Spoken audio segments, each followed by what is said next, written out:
I call this meeting of the Northeast Independent School District to order.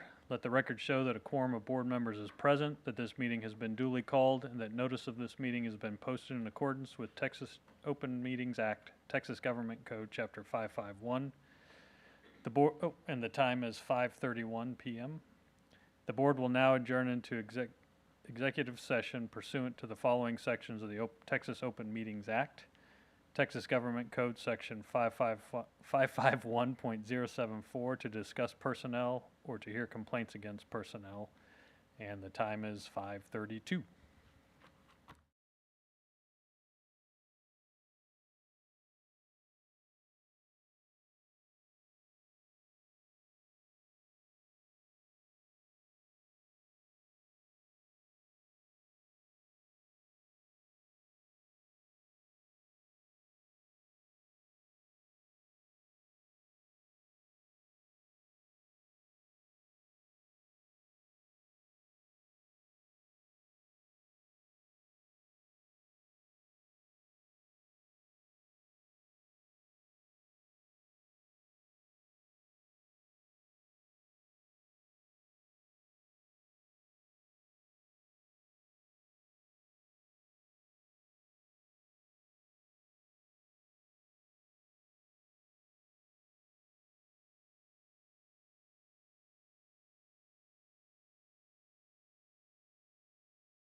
The board will now reconvene into open session, and the time is 5:42.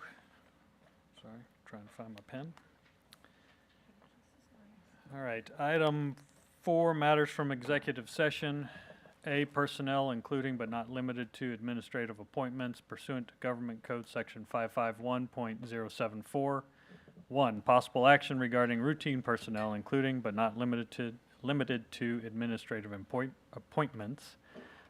Do I have a motion to approve the hiring of new personnel, items A and B as presented? So moved. Thank you, Ms. Villarreal. Do I have a second? Second. Thank you, Mrs. Thompson. All those in favor say aye. Aye. Aye.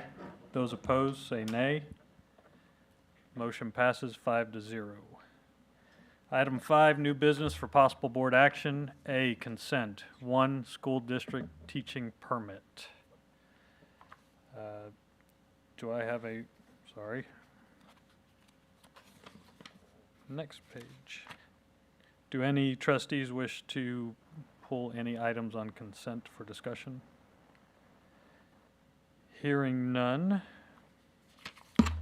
Do I have a motion to approve the requested school district teaching permit for the athletic trainer candidate who does not hold a valid secondary certification but will be assigned to teach only sports medicine 1, 2, or 3? So moved. Thank you, Mrs. Thompson. Do I have a second? Second. Thank you, Ms. Chidgey. All those in favor say aye. Aye. Those opposed say nay. Motion passes 5-0. Item 6, board training. So we'll have our Mr. Lopez present first, and then Dr. Gibson, who is here, will run us through our good governance.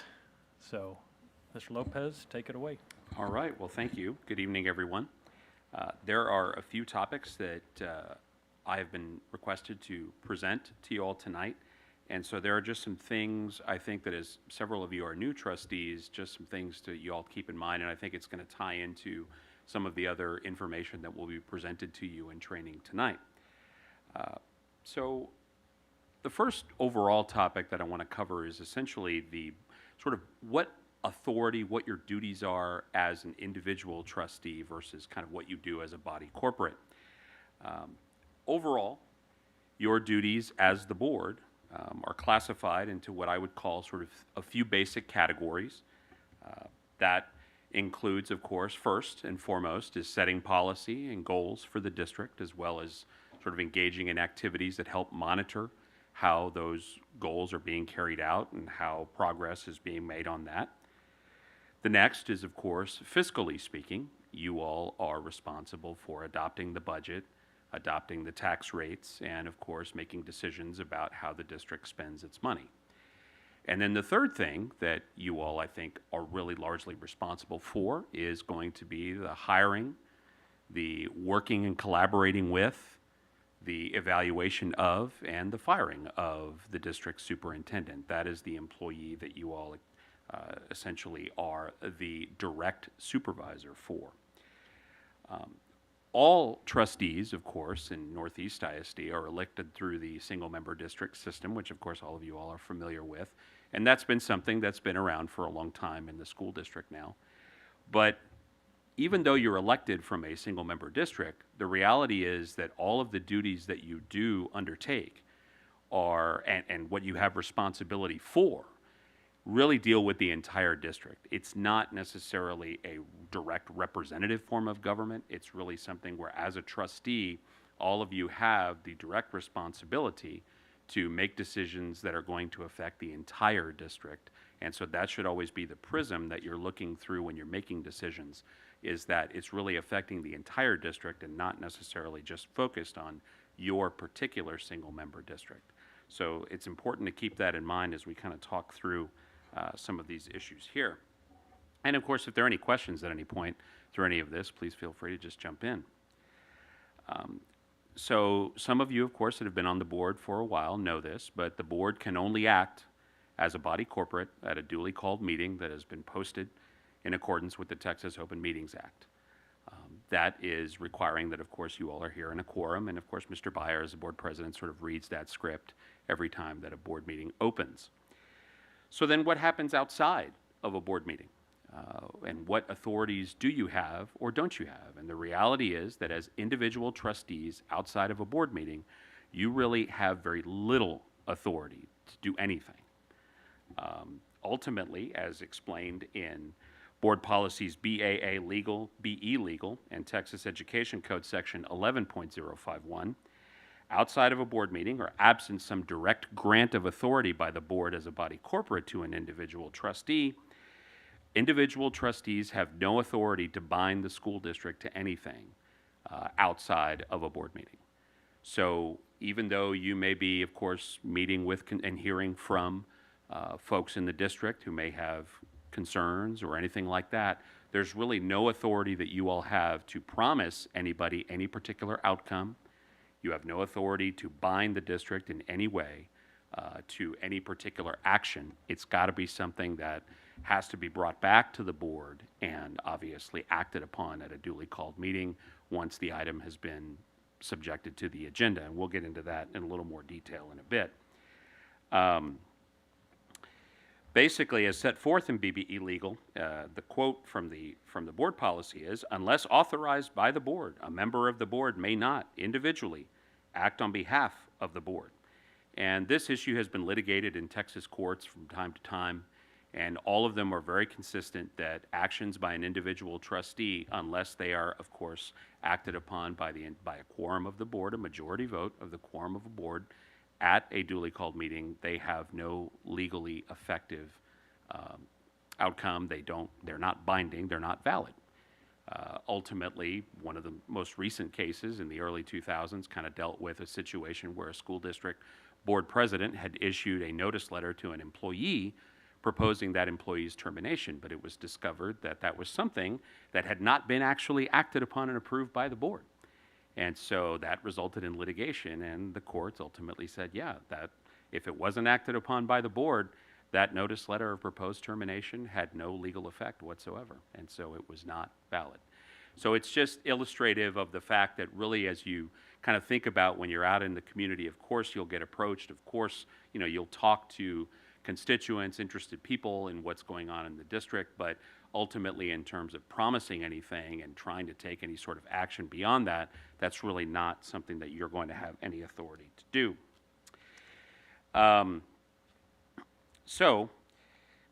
And just reading some of the quotes, it talks about from BBE local, and that's really the policy that speaks to a lot of this, is board policy BBE, so I'd certainly encourage you all to read that policy in its entirety and become familiar with it. It's BBE legal and local. But it talks about the fact that, again, nobody can, no matter who makes the request, no individual member may direct an employee or solicit information from an employee without first contacting the superintendent, getting board approval for the request, or asking the board president to request from the superintendent such direction or information. And the significant piece of that particular policy is that even when it comes to sort of approaching employees outside of the superintendent, as individual trustees, you all do not have the authority to go and direct district employees to do anything. That's really going to be something that if you're interested in addressing something, you go through the superintendent. And that's what is set forth, and that's what's been decided as far as your local policy is concerned. That's the process that you utilize to sort of address these things. But it's not like you have the authority under your board policy to go as an individual trustee to a campus and start directing campus employees to do certain things. And so that's just something to keep in mind and be aware of as you're going forward with that.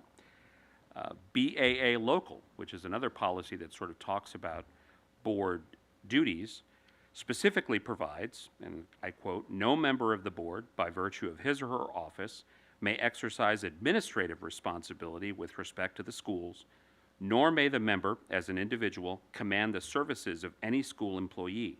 The line of communication in such matters is through the office of the superintendent.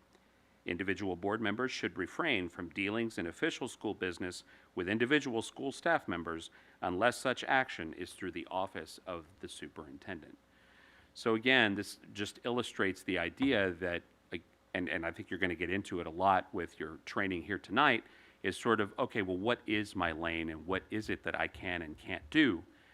Ultimately, really your point of contact is through the superintendent's office. It's really not where you have, again, the authority to go onto campuses or come into the administrative building and start directing administrators to do any particular thing as an individual trustee.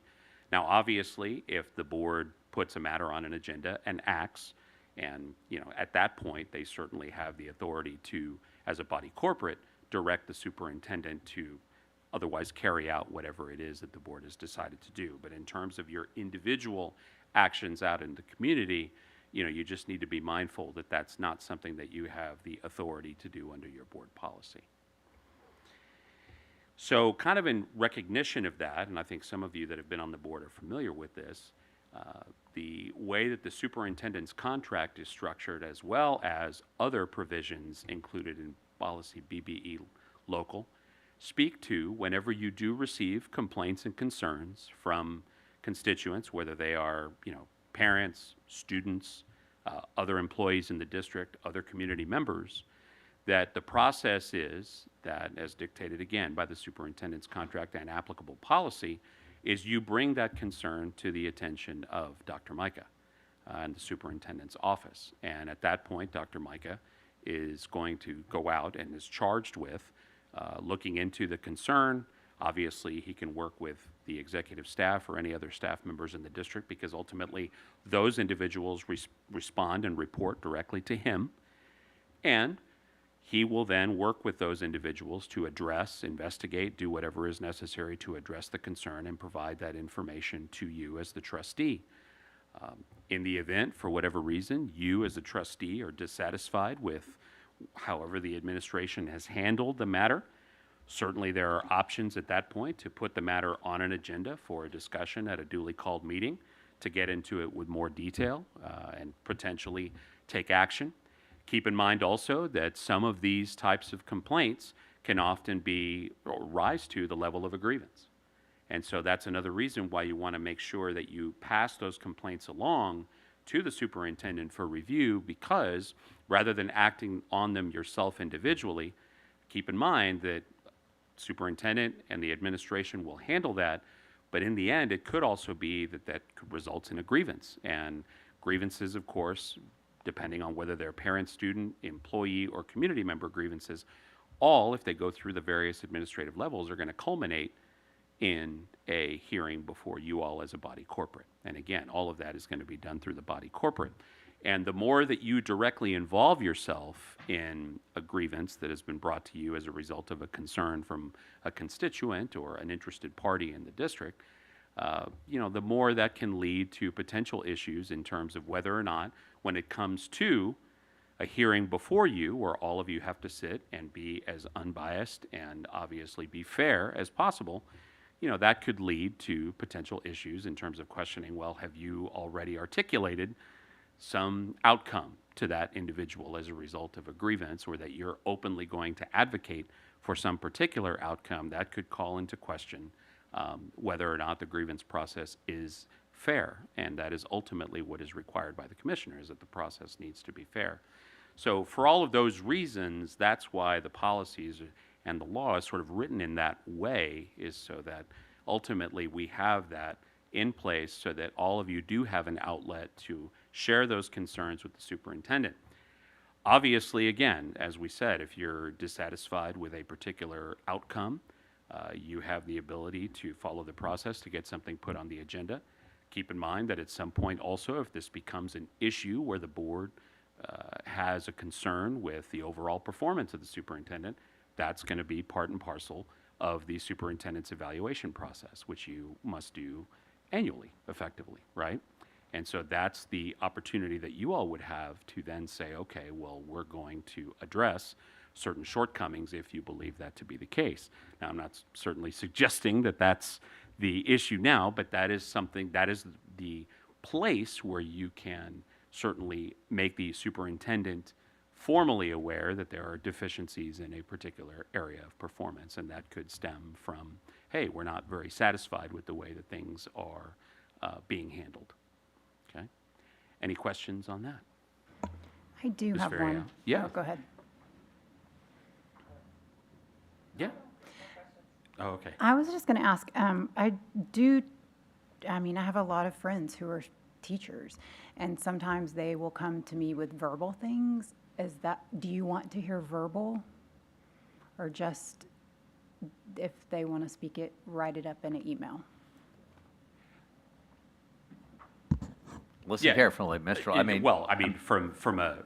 If there is a concern that is brought to you, whether it's verbal or whether it's in writing, ultimately the responsibility is if it's something that you think that requires attention, that you'd like to see addressed, then you would pass that along to the superintendent. Now, as a practical matter, sometimes it's easier to ask somebody to put their concerns in writing, because the more detail that someone can provide, the better it is for the superintendent and the team to be able to address those concerns.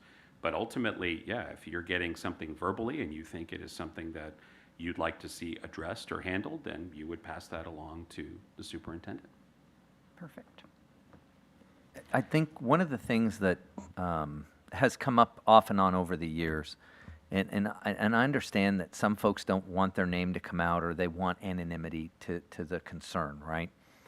However, sometimes when anonymity is consistently kept through, we may not have enough, or these guys, because what happens, and I'll just tell you, that concern will come to me. I will look at it and determine which one of the chiefs really oversees that area. And I will then talk to them to say, here is this concern, I'd like you to begin looking into it. I want to be kept abreast as we go along. And so they'll start digging in, and then they're reporting back to me, and we're having this ebbs and flow of a conversation as they're going through. Sometimes, though, we get either it's so broad there's not a starting point for us to even begin looking into a concern, and I'm trying to think of one. If you guys think of one down the road, let me know. Or it's especially like, well, I don't want to know, I don't want them to know the campus. That's tough. Like, how do we begin to look into an issue where we don't even know where it is?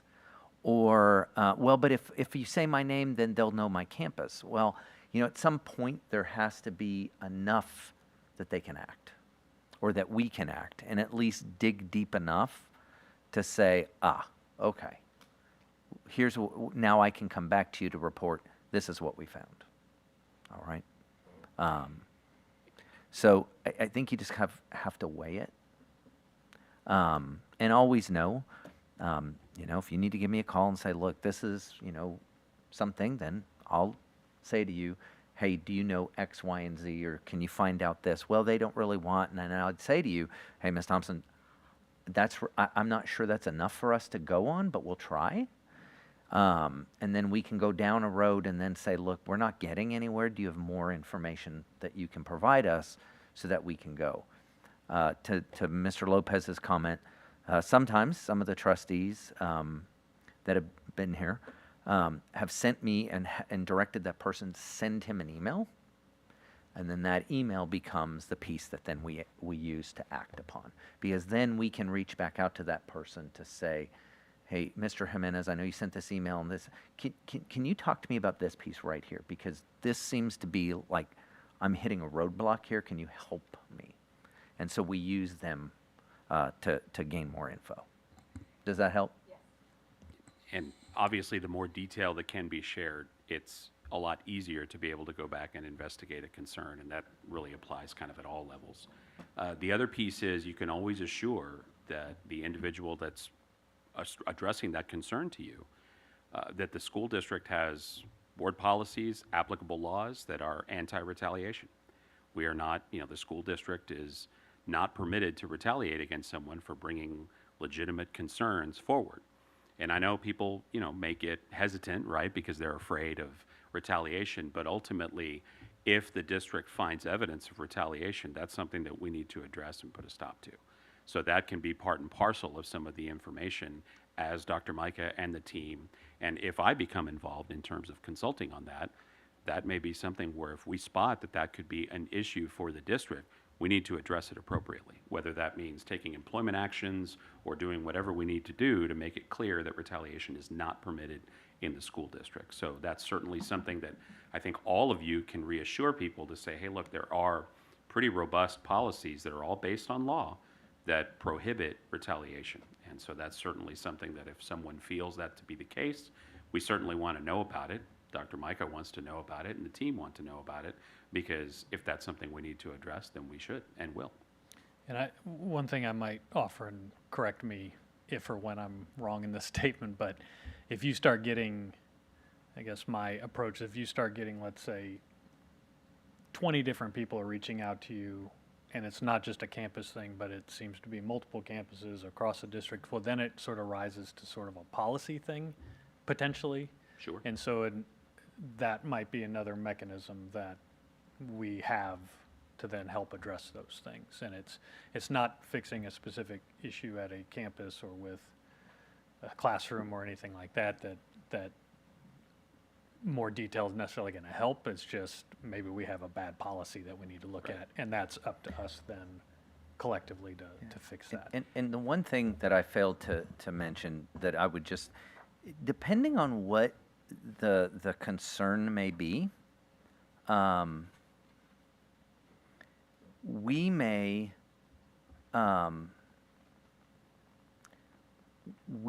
have to have more time to investigate. Does that make sense? Like, we may need a lot of time to look into it. Okay? Like a lot. Well, to that, I think, so we all are also aware, look at the policy, but, I mean, if an issue is brought to Dr. Micah's attention, I believe you have, 10 business days to respond? Or is it less than that? Well, so a concern, no, there isn't. That, I think, is BBE.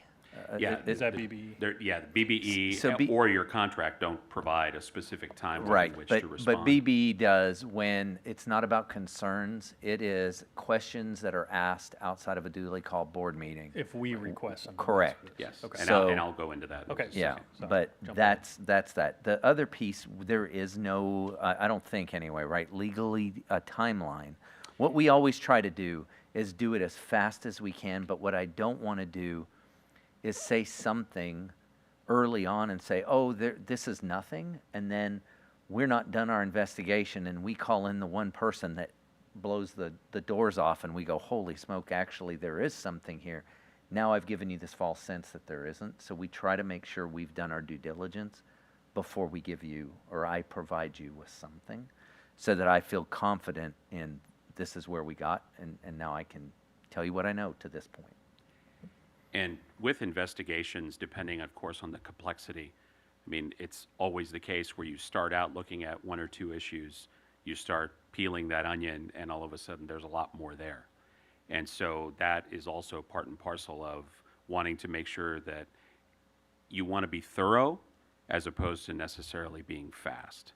So sometimes when those things arise where all of a sudden we're uncovering additional issues, that can also sort of lead to a need to take more time to make sure that we're being as thorough as possible, because even when we get down, and hopefully I always tell Ms. Villarreal this, I'm trying to keep us out of the courthouse, right? That's what we want. But if we have to be trying a case down the road on a particular issue, we want to be able to demonstrate that the investigatory actions that were taken by Dr. Micah, the team, reviewed by the board, were as thorough as possible. It's more important to be thorough than fast. So that's certainly something to keep in mind. Any other questions on sort of those issues? All right.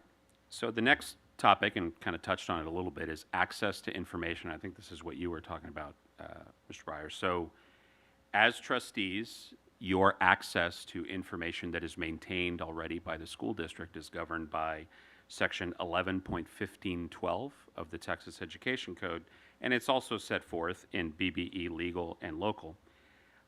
And basically, as trustees, you all do have individual access to information that is maintained by the school district, so long as when you make a request for that information, you're acting in your official capacity in some way.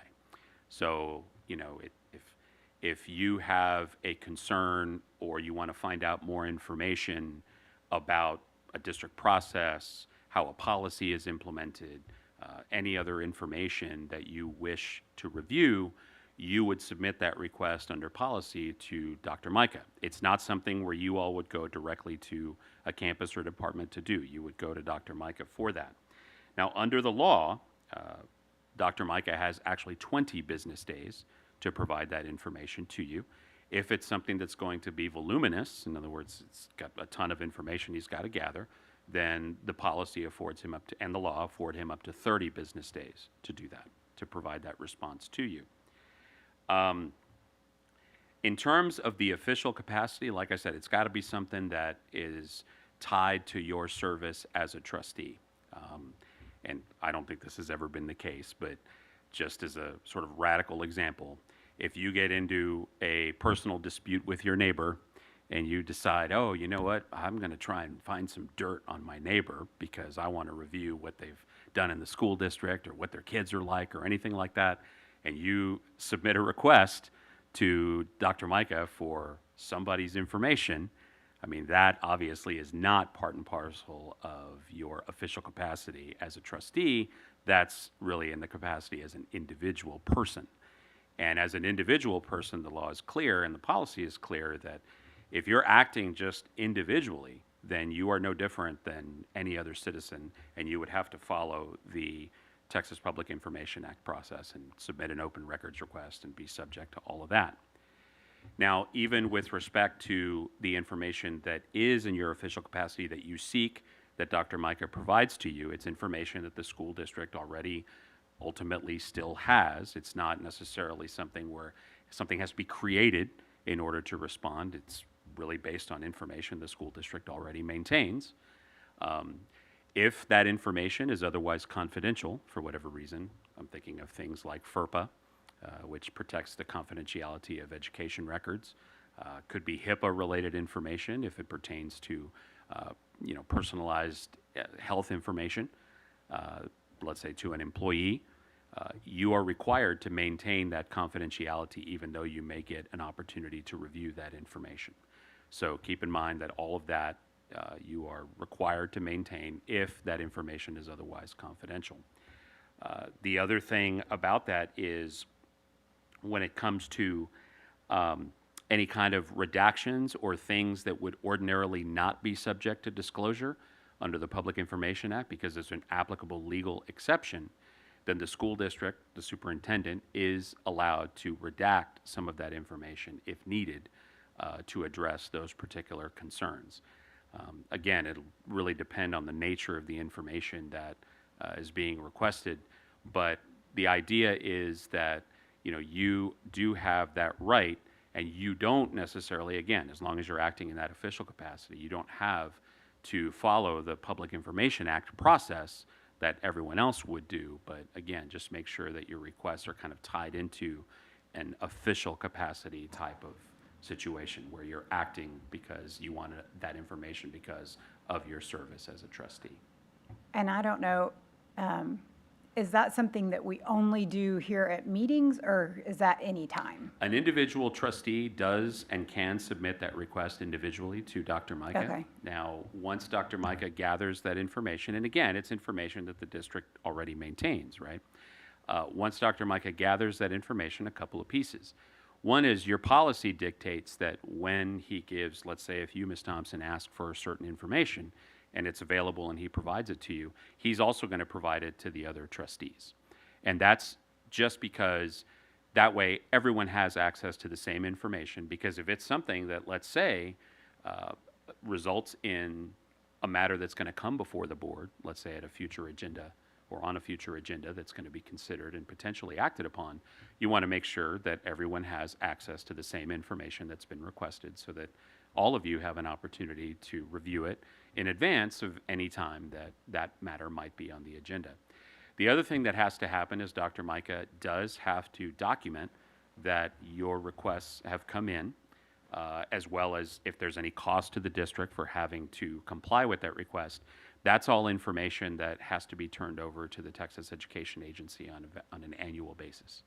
And that's something that's set forth in the law. That's not necessarily just a Northeast thing. That's something that is required by law.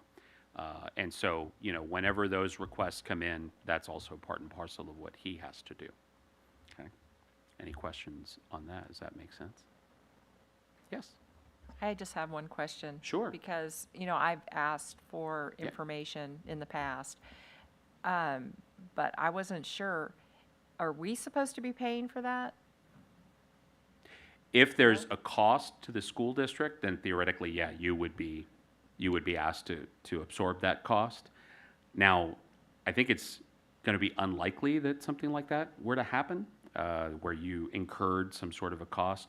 Most of the time, it's just, you know, asking for information that the district already maintains, as opposed to having to create something. But that cost would be something that would be absorbed or potentially could be given to that individual trustee. But that's why all of that information is tracked and ultimately turned over to the Texas Education Agency. And I don't know, I think the language specifically says that trustees are not charged for information. I think there's a specific sentence. Yeah, that and there may says be, that. but ultimately, all of that, if there's a cost that's incurred by the district to comply with the request, then that cost is part and parcel of what gets reported to the Texas Education Agency. So, Correct. yeah, and I think that the question might be, is on the form, Mr. Lopez, when I send it to the board, once a trustee makes a request, there's a piece that says, like, cost. And the way I understand it to be is that if I were to bill somebody, what would this cost? Right, Not, I'm making you pay it. right. Does was that make sense? wondering- yeah, I was wondering if- No, it's really because what I understand it, please correct me if I'm wrong, is that TEA wants to know, like, is a board member inundating a superintendent with so much information, and look at what this would be doing, and hey, there's a problem over there and we need to put our eyes on it. I mean, I think that's the basis of that whole policy, that's why they ask us to submit them and to do, because they're overseeing the governance of our school districts. And that's particularly true because if you look at the particular section of the education code that this comes from, it's the education code section that's specifically labeled as collaboration between the board and the superintendent. And so when you look at the statute, and it's quoted in the policy as well, but the statute itself lists all the areas where the board and the superintendent are supposed to collaborate with their together to achieve a variety of different things, which are all geared, of course, toward ensuring that the district is successful. And this right of information piece is also included in that statute. And I think as to what Dr. Micah was pointing out, that's exactly what it is that, you know, the agency wants to monitor to make sure that, hey, there isn't a situation where a superintendent is being inundated with requests for information that ultimately may be demonstrating that that collaborative process isn't ongoing the way that it needs to be ongoing. So that's why you'll see this all grouped together in one statute. So along the lines of sort of requesting information, right, and you've heard me say that this is information that is readily available and already maintained by the school district. So when you look at the board policy, it goes on to talk about, well, what happens if you ask for something that the district doesn't really maintain or doesn't already have? And that may require something more than just, hey, I got to find this information and turn it over on behalf of Dr. Micah. So that policy says, quote, no individual board member shall direct or require district employees to prepare reports derived from an analysis of information in existing district records or to create a new record compiled from information in existing district records. Directives to the superintendent shall be by board action.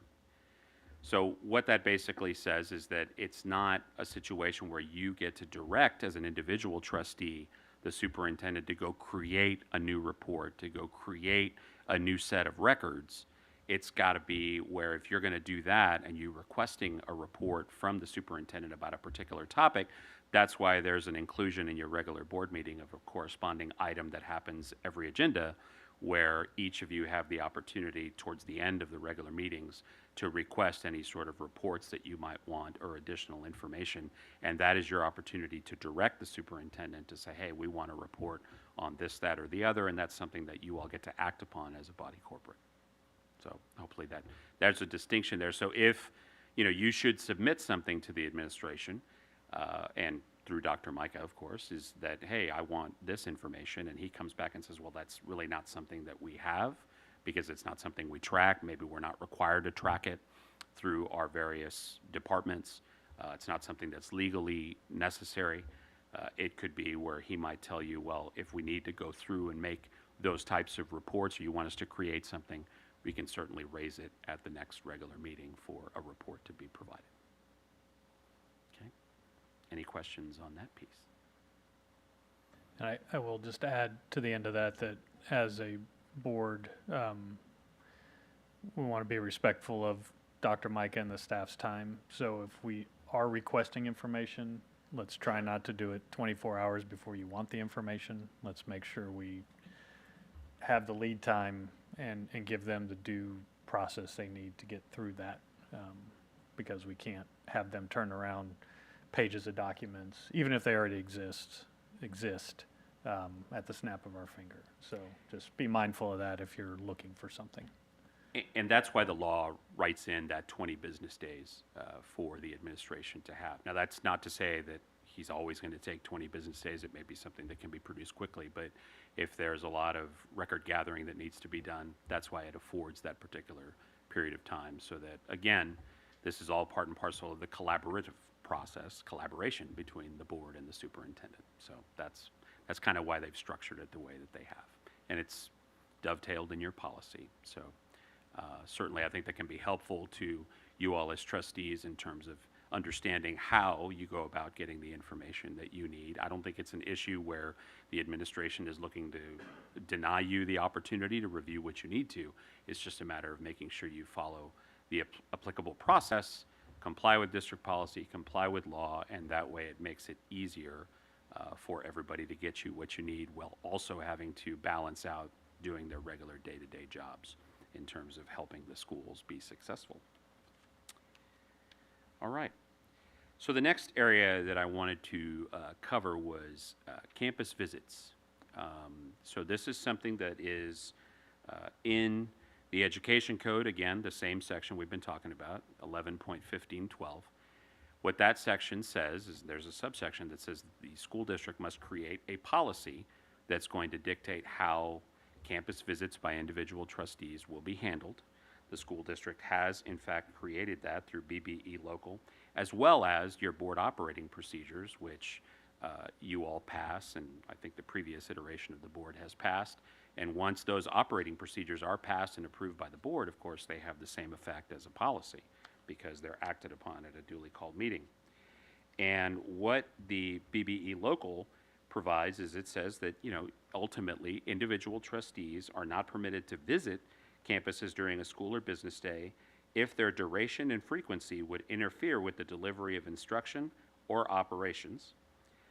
And the reason is that, of course, when you all, as individual trustees, even though we've kind of discussed that you don't have authority to necessarily direct the staff or bind anybody, or bind the board to make them do something, in the end, it's a big deal when you guys, and I think Dr. Micah can speak to this, it is a big deal when a trustee shows up on campus. And I think that sometimes, even though you all are there with the best of intentions, right? You want to learn more about a campus and all of that. By not coordinating and just dropping in, it could be disruptive to the school during the course of a day. A principal's going to feel immediately compelled, I had a bunch of meetings this afternoon that I needed to get to, but I've got a trustee on my campus. I need to go drop everything and go take care of them and give them what they need and all of that. I think it does potentially create that potential disruption. So what the policy essentially says is that if you want to visit a campus and have, that kind of discussion, you go through the office of the superintendent. And that's what's set forth in the policy as well as the board operating procedures.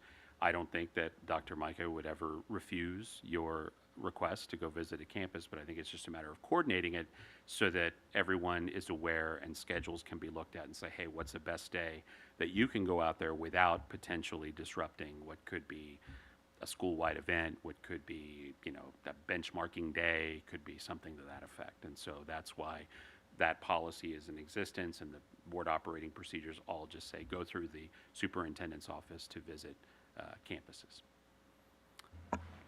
questions on Thank that. you, Ms. Turner, for keeping up with all the things. Yes, and exactly. And Peggy is sort of the liaison that allows or kind of helps facilitate that. But certainly Dr. Micah and Peggy can work with you all on that to get that done. And that's just the process. Again, no one's looking to deny you the opportunities. It's just a matter of coordinating it so that we don't have a lot of disruptions on campuses. And that's, again, something that's directly out of your policy. All right, any questions? Okay. So the next overall topic that I just want to make sure, especially for newer trustees or the new trustees, is I think all of you have a basic familiarity. Of course, you've already been through several board meetings of how the Open Meetings Act works. There's an agenda. Obviously, you go through the meeting. You go through each agenda item piece by piece. There's the closed session piece. There's the open session piece. And so all of that, of course, is in compliance with the Open Meetings Act. But one of the things that sort of we want to make sure that you all are aware of, particularly again for the new trustees, is the idea of avoiding the walking quorum. And that is sort of, all right, well, obviously if you have something that's on an agenda at a meeting, you all can talk about it as much as you want, right? You know, of course, I know that there's always an interest in making sure your meetings are efficient, but certainly sometimes topics are so important that you may spend several hours at a board meeting speaking about them, and if they're on the agenda, they're fair game, right, to discuss.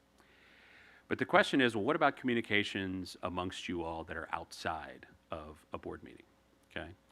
And so I'd certainly encourage you to take a look at Board Policy BE, which is, that contains a good description of what is sort of the idea of the walking quorum, which is a situation where you all engage in communications outside of a board meeting that constitutes what could be a deliberation. So what is a deliberation? Well, a deliberation is basically where you all are talking about district business over which the board has jurisdiction outside of a meeting. The whole idea of the Open Meetings Act is to make sure that the public has a window all the time into what you all are discussing and communicating and potentially acting upon, right? Well, the walking quorum is a situation where, and we'll go through, or I'll go through the language in the policy and the law. This was a law that was revised a little bit in response to a Court of Criminal Appeals decision that initially had sort of done away with the criminal penalties associated with engaging in a walking quorum because the Court of Criminal Appeals found they were unconstitutional. So the legislature immediately came back next session and rewrote them and sort of corrected what the Court of Criminal Appeals had concerns about. So the way this works is that if a member, that is an individual trustee of the board, knowingly engages in at least one communication among a series of communications, and communications is going to be broadly defined to include things that are not only your verbal discussions that may happen, but they can include text messaging, they can include the use of email, okay? And that can include even personal email using, and I'll get into some of those issues in just a minute, but with respect to the use of personal email, your personal cell phones to communicate amongst each other, if you knowingly engage in those communications, all right, among a series of communications amongst yourselves, that can be an issue. So the second element is that, of course, those communications have to take place outside of a duly called meeting, right? The third is concerning, as I said, a matter within the board's jurisdiction in which the members engaging in the individual communications may constitute less than a quorum at the time that you're having it, but then it just sort of bleeds out that all of a sudden all of you are communicating amongst each other to where it now has developed into, hey, now we knowingly and intentionally are having these communications, knowing that more than a quorum is now involved in that direct communication. And so what that ultimately means is that, I think as a practical matter, is that when you all are, let's say, receive an email, let's say it's from a community member that writes, of course there's board@neisd.net, it goes to all of you. If you're going to respond, if there is going to be a response, or if you're going to forward that to Dr. Micah, avoid the reply all or forward all button, okay? What you want to do is make sure that if you're going to forward that to Dr. Micah, you forward that individually, okay? Don't copy the rest of the board on that if you can avoid it, because ultimately that's where we start to see that there's a series of communications, and because it's dealing with board@neisd.net, then it's going to all of you. And so even though you don't necessarily knowingly decide that you're going to do this in a way that is going to lead to a potential deliberation on an issue outside of a meeting, just hitting those forward all, reply all type discussions can be, or buttons can be a problem. That's sort of your worst enemy when it comes to walking quorum issues. And the purpose of the walking quorum, or the prohibition against the walking quorum, is so that, you know, obviously board members don't sort of decide what they're going to do outside of a meeting before they come to the meeting. So votes cannot be taken outside of a meeting. One of the big examples that was used in a court of law a few years ago involved a city of San Antonio matter involving a city council situation where I think it was a city manager at the time sort of started calling in groups of the city council members, like 3 or 4 at a time, to come to a meeting with him where they were going to discuss a particular matter that was going to be on an agenda for action. And the idea was, hey, we want to work something out with this. And they ended up doing so where it turns out the entire city council had come in and essentially voted, right, outside of a meeting in those series of meetings with the city manager on a matter that was going to be on the agenda. So by the time they came to the actual city council meeting, it was like, oh, we already did this, we're good. And obviously that's something that would subject the overall action to legal challenge, because that's not a valid legal action, in addition to potentially resulting in criminal penalties against the individuals who participate in that. Now, with regard to, I know that, for example, there may be instances where the superintendent's office may send you something via text that says, hey, this situation has surfaced. Let's say that a campus goes into lockdown, and he is just notifying you of, hey, this is happening, right? If you respond to that and say, thank you for the information, that's not going to be considered a deliberation. But be careful that you start responding and all of a sudden going into discussions, well, is there something that we need to do? Maybe we need to revisit this, or maybe we don't have an adequate policy here, and all of a sudden you all start going back and forth via text. Again, not even if you're not necessarily going to take action on anything, or you're not deciding what action you're going to take, but just the fact that you're having that discussion outside of a meeting could raise this walking quorum issue. So what you certainly want to do is that if you want to have discussion with Dr. Micah about an issue that he has notified you about, make sure you do so individually. You all have seen, I think, when I have sent you all attorney-client privileged emails, I always invite, if you all have any further questions, contact me individually, because at that point you're not involving the other quorum of board members. The other thing that can be utilized, and I know, you know, Peggy has done this in the past, where there needs to be information communicated. Let's say that Mr. Byer has something that he wants to communicate to you all. That can go through Ms. Turner, and then Ms. Turner can send it to you all. So that can help avoid this issue of a walking quorum. Yes? Okay, in a case of, let's say, someone is saying, are you going to be at such and such tonight? Is that okay? Yeah, that's sort of just a scheduling issue, and so sort of getting a sense of, are you going to be present at this tonight, or who's coming, or who's available for a board meeting? That's generally going to be acceptable. Again, don't discuss what's going to be discussed at the board meeting, if you will. Yeah, as long as you're not engaging in those substantive discussions, that's okay. I've actually discussed this with the Open Meetings Department at the Attorney General's office, and what their issue with the walking quorum is really going to be that actual deliberation. Now, if two of you want to have a discussion, of course, you pick up the phone, call the other, and you're going to discuss issues, you know, that even relate to school business. As long as it's just two of you, then that's not a quorum. You're also not engaging in further communications, right? That can be okay. The issue can rise, though, to a potential walking quorum if all of a sudden, let's say one of you says, okay, well, I'm going to call trustee X and I want to talk to them about an issue. Okay, that's no problem. That happens frequently. But then all of a sudden it goes to, okay, now I'm going to call trustee Y and now I'm going to call trustee A, B, and C because I'm trying to solicit votes or solicit, some eventual action or have further discussion, that can then rise to the level of a potential walking quorum issue. So, just be very, very careful because you sort of get this daisy chain, if you will, of communications, even though they may just be verbal. Because remember, communications really is pretty broad in terms of how this law is applied. Ms. Thompson? We do just like each other. Are we able to just go have dinner? Yes, and so when it comes to exceptions to this rule, all right, so if you are going to a social event, and that can be, yes, you all are permitted to be friends. In fact, that probably We like results that. in a better board, right? And so if you're going to go to a social event, if you're going to, we're going to go out to dinner, you all are free to do that. You all are still citizens. So you can be free to engage in those kinds of activities. You can go to social events, you can go to dinner, as long as you're not discussing district business in any way that's going to be a quorum, right? So if you all decide you want to go have dinner somewhere, that's perfectly acceptable, as long as, again, don't get into the discussion of district business.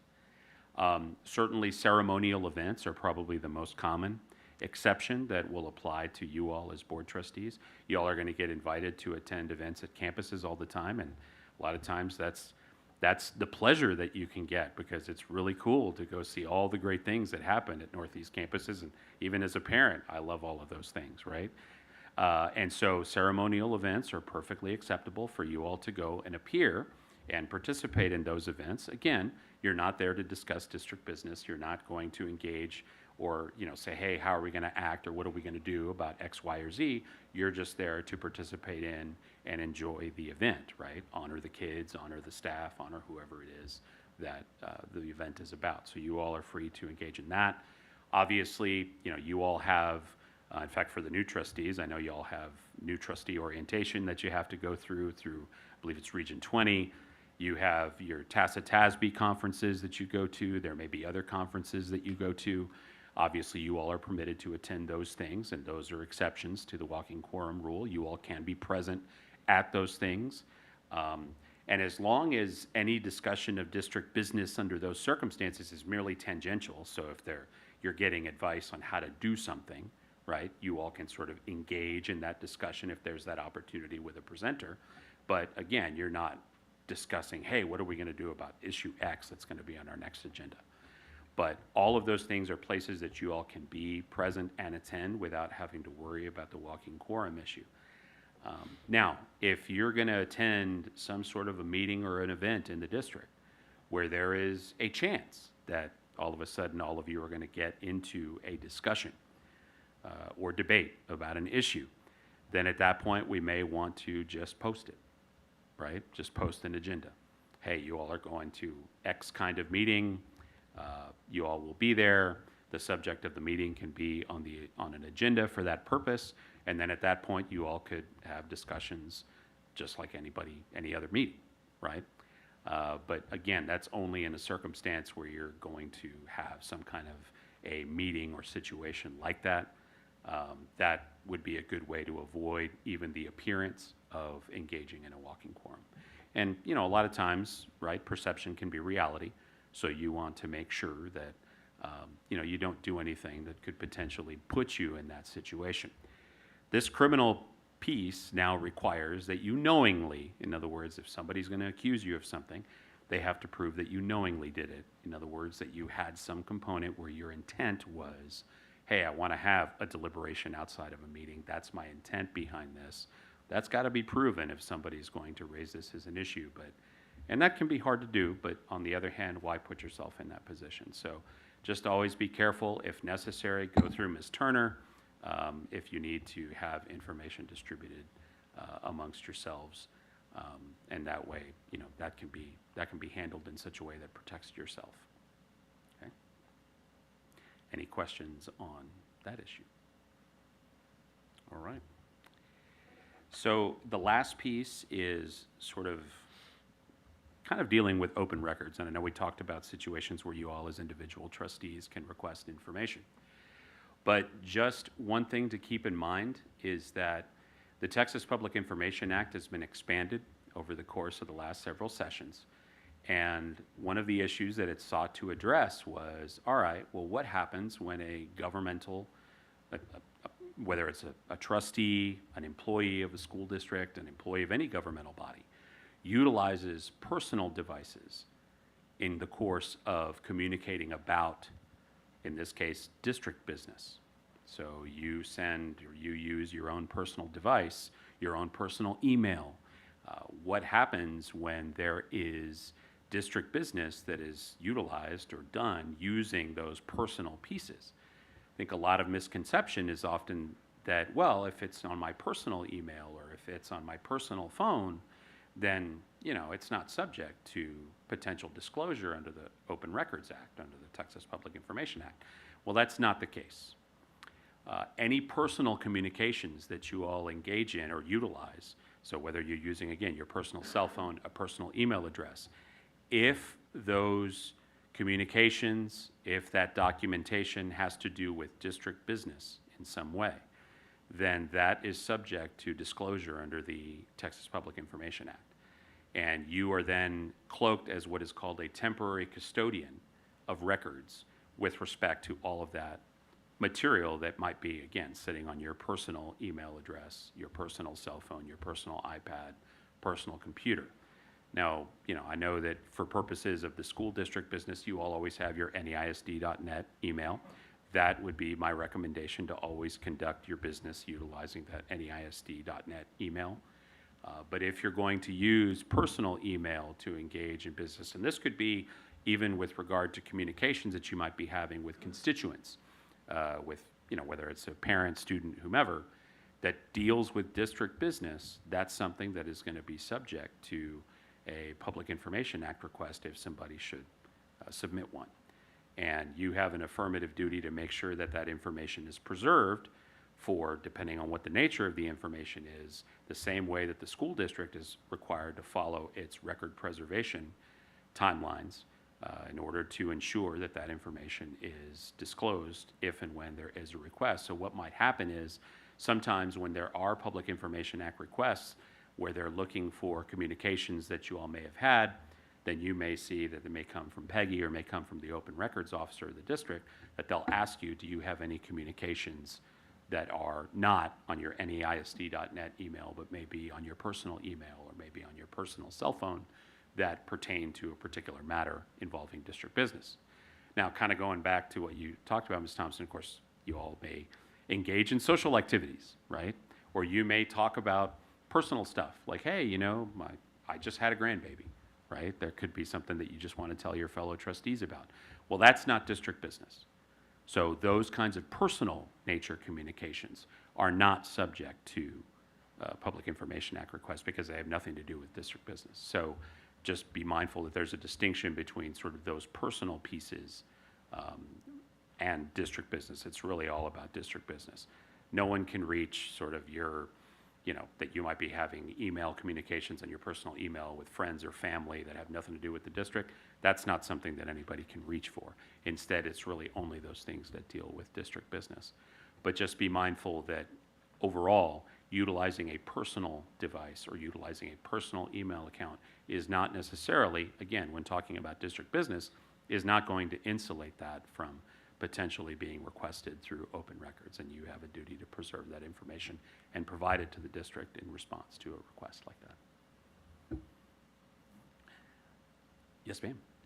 Is it okay when you do have someone reach out to you? Because what I've done in the past is I just print it out and I bring it to the office.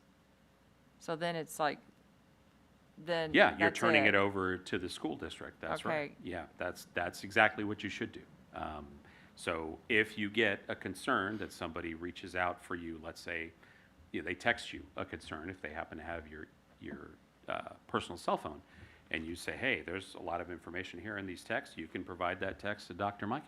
And at that point, that's, hey, I want you to look into this concern. That's appropriate. And that's a good way to do it. But I would just tell you that I think to the extent that you're going to engage in email communications on district business, the best way to do it, to where there's never really any issue, is utilize that NEISD.net email. Because that way that's easier to track. The school district does archive emails, And it's not the best system, but it's ultimately something that we can pull. And that makes it easier rather than having to sort of bother you all, because obviously you have lives outside of being a trustee, right? To where we've got to ask you, hey, you know what, do you have any of these emails? And all of a sudden you've got to go back through your Yahoo or your Gmail account and start looking for and tracking down these emails. So it's just always easier to keep it to neisd.net. That's just going to be probably the easiest thing you can do to make sure that you're never going to run afoul of these situations. All right. Well, any other questions that you all may have? Okay. Well, in that case, I am going to turn it over to y'all's next step in the process. Thank you, Mr. Lopez. All right. Thank you all very much. Appreciate it. Dr. Gibson, waiting patiently in the back. Turn the floor over to you. I'm not just saying this. That was a really good presentation, a very good presentation. And I'll briefly introduce myself. I think I know most of you, but I'll give a really high-level overview. And just FYI, the continuum tonight, and that was just a really good way, I think, to start this, because good governance starts with what's in the law. And, you know, I could sit here as not being a lawyer and try to say this is MBBE, but I think it's just a really good way to start this. And if you just think about this and tonight, that presentation, and then my presentation, and then I think we're considering getting back together on August the 27th. So if you just look at that in a continuum, we're kind of starting with what's in the law. Then we're going to go back and kind of level set the work that we've been doing. And then Dr. Meyer and President Beyer, Dr. Micah and President Beyer. That was a mouthful. I think you just created a new term. Yeah. Dr. My Meyer. thought is at the end of tonight, you know, to really potentially customize August the 27th and just listen for a little bit, you know, like what you're thinking, and just make sure that, you know, we're really addressing things that are on your mind, not just come in, you know, with a PowerPoint and just talk at you, which I'm going to do for just a very little bit tonight, just as part of the introduction. For those of you that have not had the chance to really describe who I am, superintendent, 21 years, relatively small district, 2,500 students, and then a bigger district in Crowley ISD, and then a bigger district in Churchill Universal City for 21 years. So there'll obviously be some experiences I'll draw from that experience, but you know, I'll really draw more heavily on the fact that at the first district, and this is kind of odd, but it is the truth, but at the first district, the next small district over, I was the superintendent of Graham ISD, and my father was the school board president in Breckenridge ISD, you know, the next district over. And I was 32 years old and a brand new superintendent and working on my doctorate and 3 brand new kids. And, you know, every weekend I went and helped my dad, you know, out on the family ranch. And that time was really good for me when I started realizing, wow, I have a golden opportunity here, because I have someone that's supposed to unconditionally love me, although he wasn't necessarily that great at showing it all the time. But he was speaking from the heart and really trying to help me as a brand new superintendent. And so it's almost like I got to interview a board president every Saturday morning. And so anyway, I just want you all to know that is kind of like first experience. And then the other thing that comes to mind is, and some of you know this, but it bears a quick repeat, but when I became, or when I was superintendent at Churchill Universal City, I also got an appointment to serve from Governor Abbott. I got an appointment to serve on the teacher retirement system as a board member. Okay, and so I'm a superintendent during the day, and then I have to just like turn that off and then just be a board member, you know, immediately. And I was listening to a lot of your questions during the really good presentation, and I was having flashbacks to, you know, I was thinking, I'm a superintendent. I should know, you know, good practices about being a board member.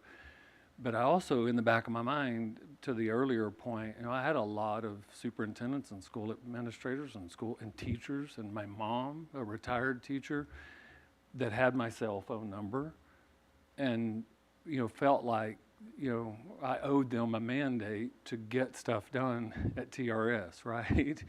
And I felt that burden as I walked in. And so, of course, we got like a 3-day orientation that y'all just got in 1 hour and 10 minutes. We got three days of it, and I couldn't reach around me and not touch a lawyer. Like they were everywhere, and that was a good thing. I'm not complaining. That was a good thing. But a lot of course, the same concepts. That I can have an opinion, and should have an opinion, and share that opinion as an individual trustee. But then to think about outside of that, for me to tell a superintendent when I'm not in that board meeting at TRS that, I'll take care of that, or I've got that, and that temptation was real for me. I'm not gonna lie. When we were doing presentations at TASB conferences about good governance, and I'm feeling it now for the first time, if that makes sense, not just talking about it. So anyway, I think that just in way of introduction, I'll draw on all of those experiences, and probably I'll draw more on that just listening to my father, if I'm truthful, because that he really set the tone for me. And he would say things like, he didn't use all this good language, that people have in all these great books now, but he would say, son, don't tell board members to get out of the weeds if you hadn't told them what the grass is.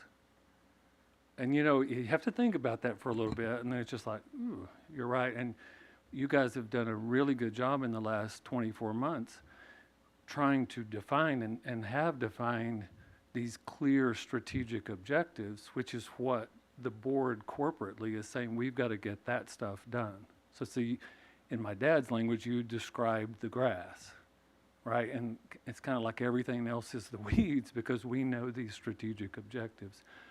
I'll give a quick plug here. And I'm pretty sure, Dr. Michael, we've distributed this or talked about it, or? So we did that, Dr. Gibson, with prior members, and so Right. I will visit with Mr. Byer and see if we wish to get some more copies and distribute.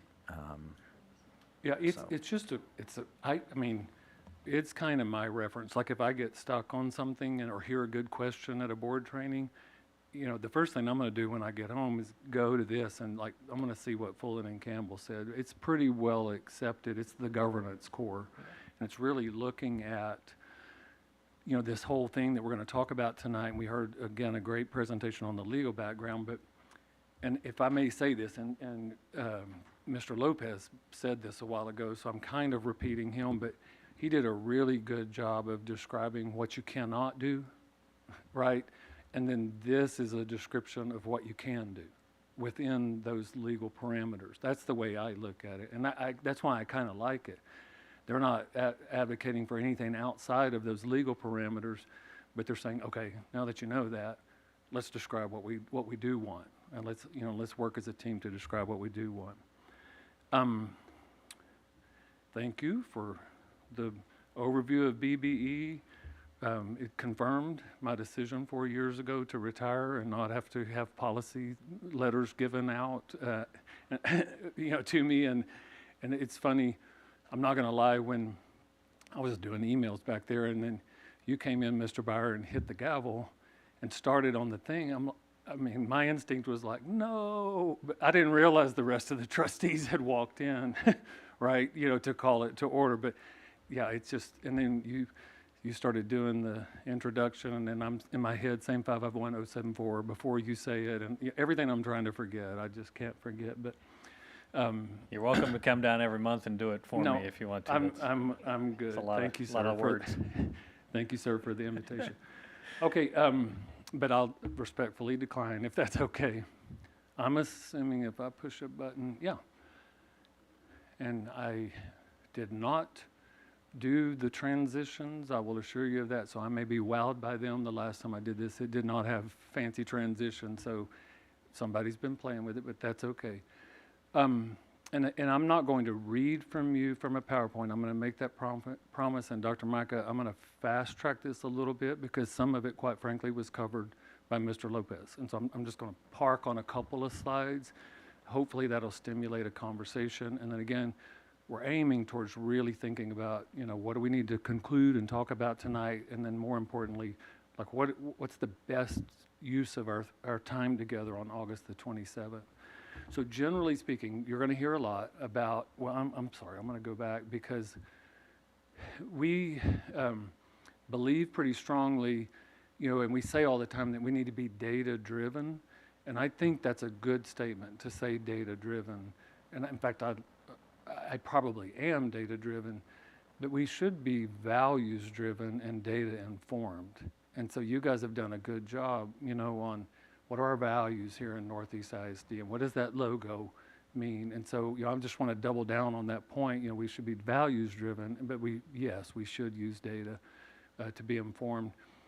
And then I'll give Dr. Micah some credit with this slide. I think Dr. Deming, that's quoted, would be proud because it's not enough to do your best. You got to know what to do and then do your best.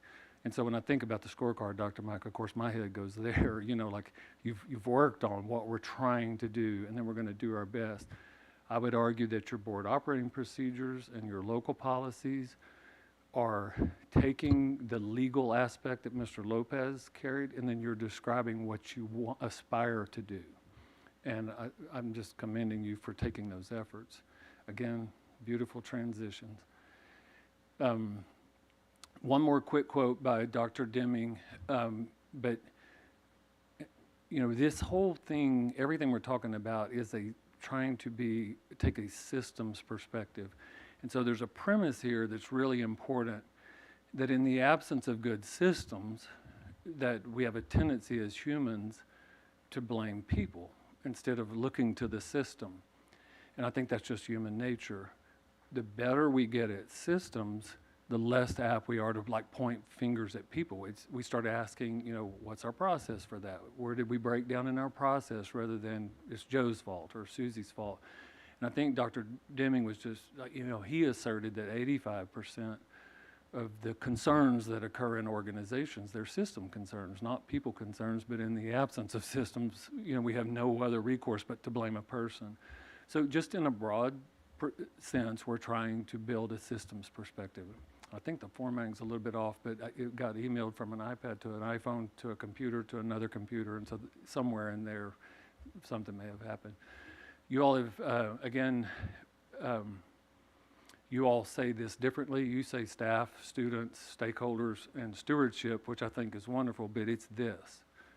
And, you know, that anchors to some best practices. By statute, you know, you really only by law have to have policy around that top bullet. I just want to be real clear. You know, by law, you only have to have student outcomes articulated and track those and all of that. You all made a very conscientious decision to say, you know what, that's good. We're going to have what's required by law, but we're also going to think about staff morale and staff engagement. We're also going to think about community engagement. We're also going to think about being good stewards of taxpayers' dollars. So you've written strategy around 3 components that exceed state minimum law. The good governance inventory, and again, I think we're going to look at if y'all will, instead of me reading that slide and this slide to you, at the end of this, you have a copy of the inventory up there, and we're going to look at it. But we don't have to look at it now. But I'll do those at the end. I'm not going to do them twice, Dr. Micah, if that's good with you, so that we can keep rolling through. So the most important aspect of tonight, and I'm not, I mean, as a consultant, I have a tendency to just jump right down to like, let's get the tools built. You know, like, let's get the scorecard built. Let's get the process written. You know, like, that's my sweet spot, is down there in tools. And, you know, I have to remind myself that the tools and the systems approach are only as good as the shared mindset. Back to the values driven. So we have to have a shared mindset, because we can build just exceptional, elaborate tools, but if we're not anchored in the same mindset as a team of trustees plus the superintendent, or commonly called team of 8. And then if we have all the chairs filled over here, I mean, in some ways, you have a team of 15 or a team of 12, if that makes sense, or a team of 14. Because, and we'll talk just in a moment about these 3 essential roles, and it's a reminder for some of you, but it's good to hear it again. But there's a strategic role, and then there's a tactical role, but then there's times that the strategic and the tactical teams are sitting here together. So then we have to view this as like a cross-functional team when you're sitting here together. So, we just believe that you must have and exhibit and constantly work on team trust. I'll say something that everyone up there already knows, and we say it regularly, and you've just recently experienced a new team, and whether it's 3 new members or 2 new members or 1 new member, anytime 1 member of a team changes, the team goes to 0 on trust, on performance, on anything. That's just almost like a truism.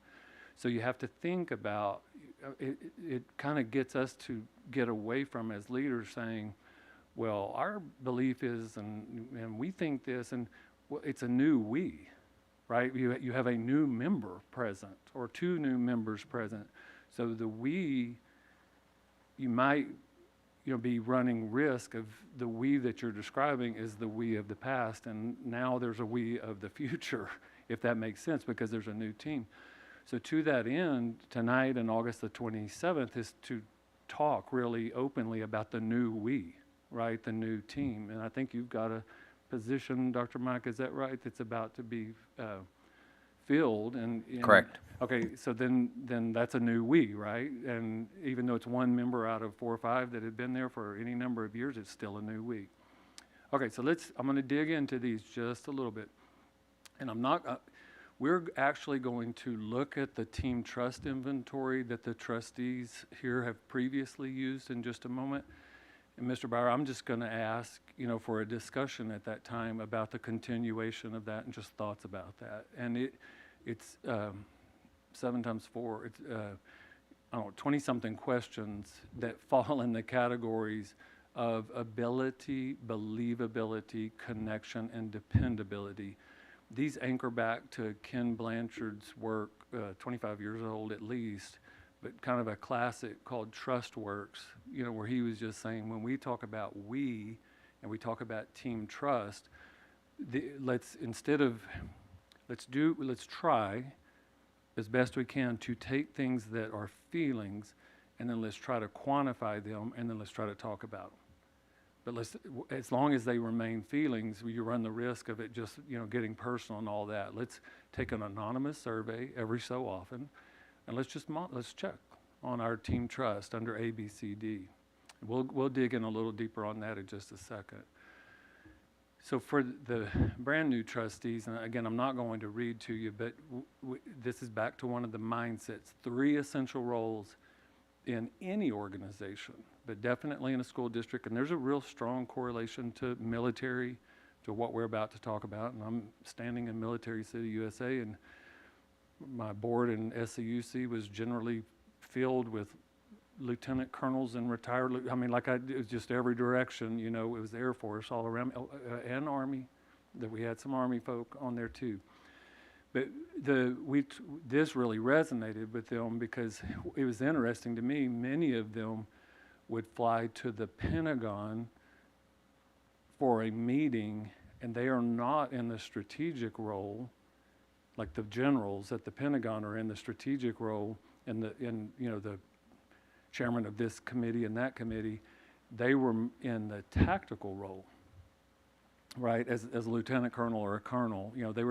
But they were being asked to come there to talk to the strategic role, about strategy. Like, this is what we're thinking. This is kind of the direction we want to go. This is the mission we're thinking about. So tactical team, y'all come in and tell us. Does that make sense? And then so if you think about the strategic role, and I'm just going to do those first 2 bullets, and then the last bullet, board and superintendent, sometimes referred to as team of 8, big picture. Think about helicoptering way up and looking at all of it. And then that last bullet, working on the system. as opposed to in the system. And again, Mr. Lopez did a great job about the law even distinguishes this on the system, in the system. He started the presentation with, the board has a few things that are outlined in statute. One of them that really caught my attention, and I appreciate him saying it, is the oversight of management. It's the board's responsibility to perform the oversight of management.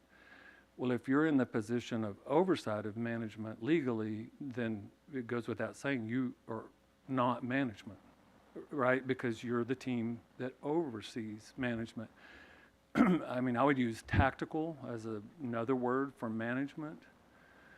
The team that sits over here at board meetings especially, and then probably some other administrators, that last bullet, you know, when they're sitting here tonight, they're kind of in their on the system mindset, right? But then they're also just getting racked up with emails while they're sitting here for stuff that's in the system, right? So they have to flex, and Dr. Micah does to some extent, although more of his time is spent on the system, you know, but then we talked. The attorney did a good job about it. He has to go be in the system. They step out of their in the system role, the tactical team, you know, at board meetings and at other times, but then, you know, 24 hours a day, generally speaking, they're in the system, right? Am I lying that y'all are getting emails right now? Is that a fair statement? Like, while we're sitting here, what do we do tomorrow? And what do we do at 3 tomorrow? You know, right? So they're doing in the system stuff because it just never stops. I've done every one of those roles and that role. And I had my dad in those roles. So I'm basing this on probably drawing back to some of those experiences. And then we can't forget that the majority of the humans involved in Northeast ISD are in the operational role. They're at the front line. And I half jokingly say that when I started out as a superintendent, I wanted teachers to love me. You know, 21 years later, I just didn't want them to roll their eyes when they heard my name. You know, like that, I lowered the bar, and there's a lot of truth to that. I mean, it wasn't about them needing to love me anymore, just, you know, like, don't, when they hear my name, you know, like, just, you know, body language was really important. But I think a big tool in this is the work that you all have done before now to get this clarity about what we're trying to accomplish. So y'all are big districts, so to take strategy from this room to a classroom is a huge undertaking. I mean, just huge. But, you know, we want, you know, teachers to look up and say, okay, you know, 1.1, like, that's what I work on, or 1.2, or we want the chief operation officer to have a direct report to him or her saying that this thing down here in 4.1, like that, I'm all in that, because it's about efficient processes, and that's my space. And truthfully, we want, like, the transportation director and the bus driver to even know, if I get the kids on time, the chances of learning are greater, right? So it's a lot about timeliness, on, you know, on-time delivery. And in a city as big as this, with traffic such as it is, you know, that's a challenge, right? And they're constantly working on that. All right, let me pause for just a second before we look at this slide, because I want you all to feel comfortable to ask questions. Does the strategic, tactical, operational make sense? Some of you have heard this before, and I'm trying to go fast, but others have not. Any thoughts, questions? I'm going to start going forward instead of backwards. So this is a busy slide, but I think there's some pretty important components to it. And if we go back to Dr. Deming, you know, who, you know, talked about systems theory, he was one of the first to coin the term Plan, Do, Check, Act. And I think initially he said Plan, Do, Study, Act. And so one way to think about this concept in light of those 3 essential roles is the tactical team and the operational team are always doing all of the doing and all of the acting, right? Like, that's what they do.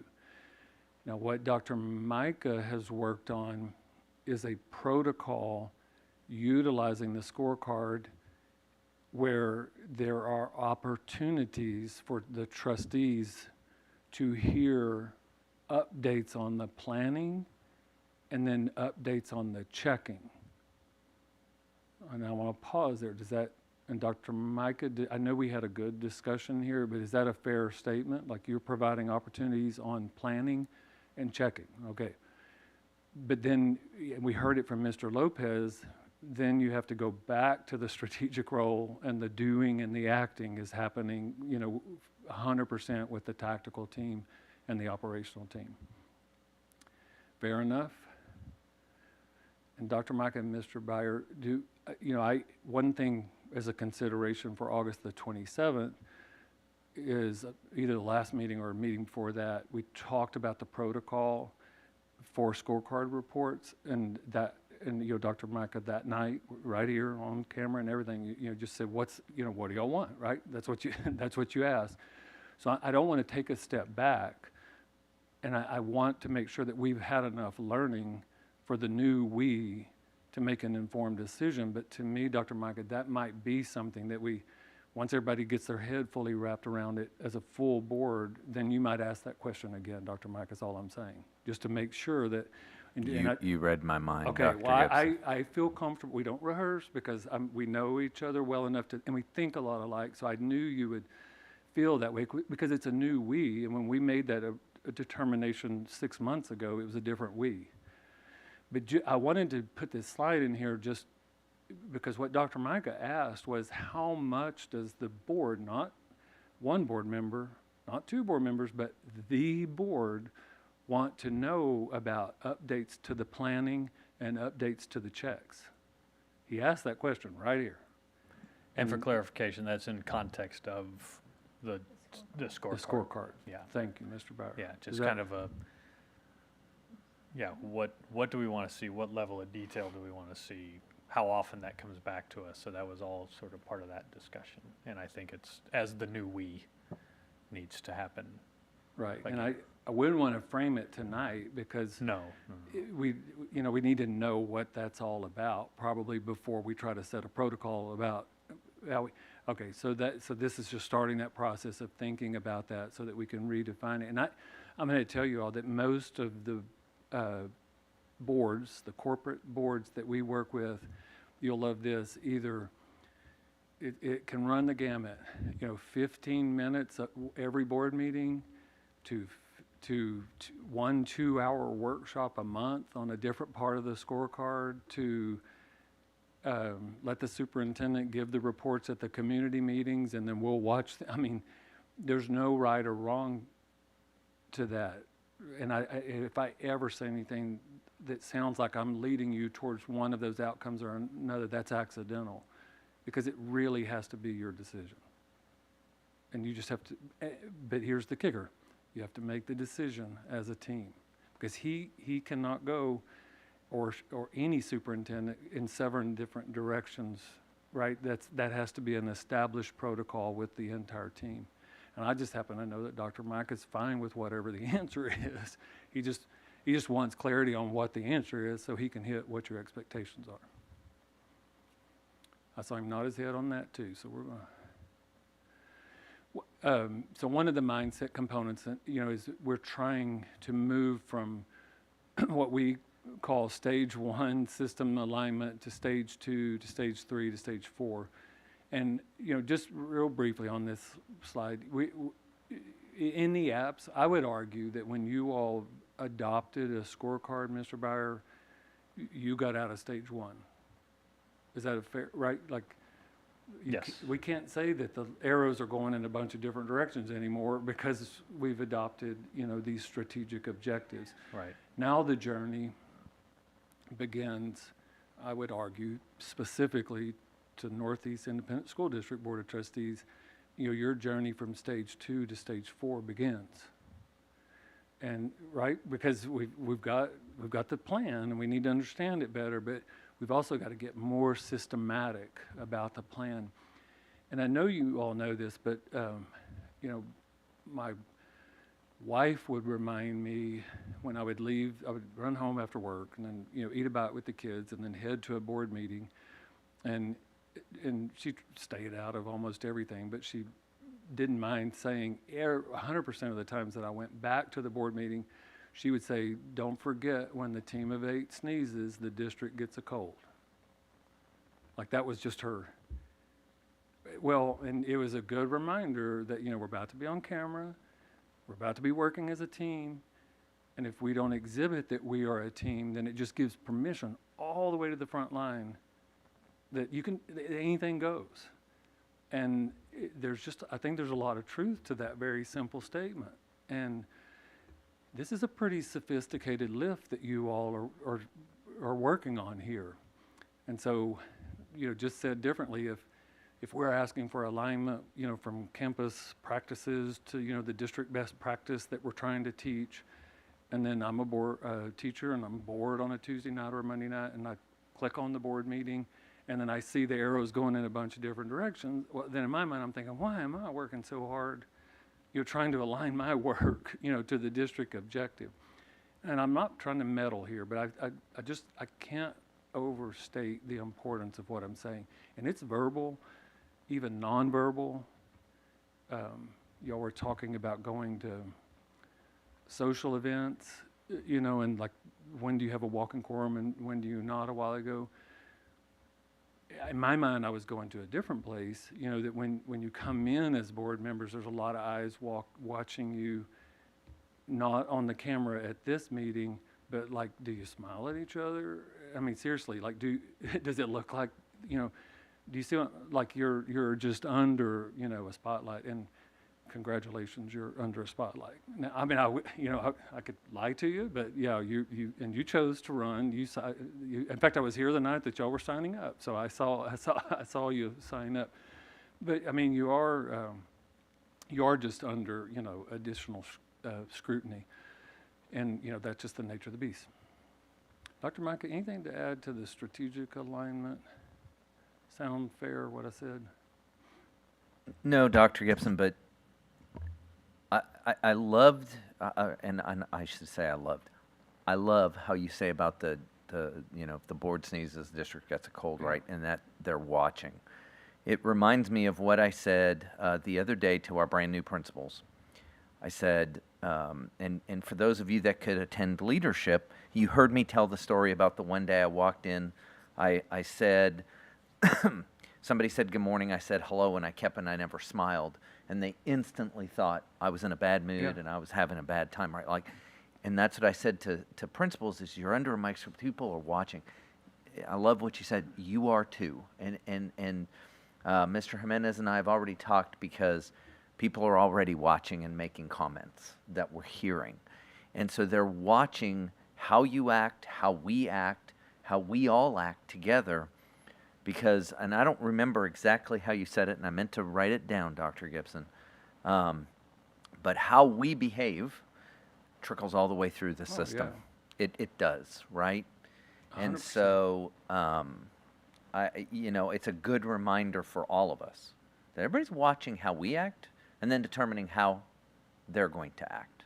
Yeah, right? I mean, I think not this board, but I think about the board president that I happen to be at a board meeting, again, not this board, bang the dais, and say, if our culture doesn't improve, somebody's head's going to roll, And I'm thinking, not the way to make that statement, like it's just not the way to make that statement. But so I can't hear what you're saying because I'm seeing too much from what I'm seeing, right? And we're very intuitive as humans to body language, whether we admit it or not, or whether we've been trained in it or not.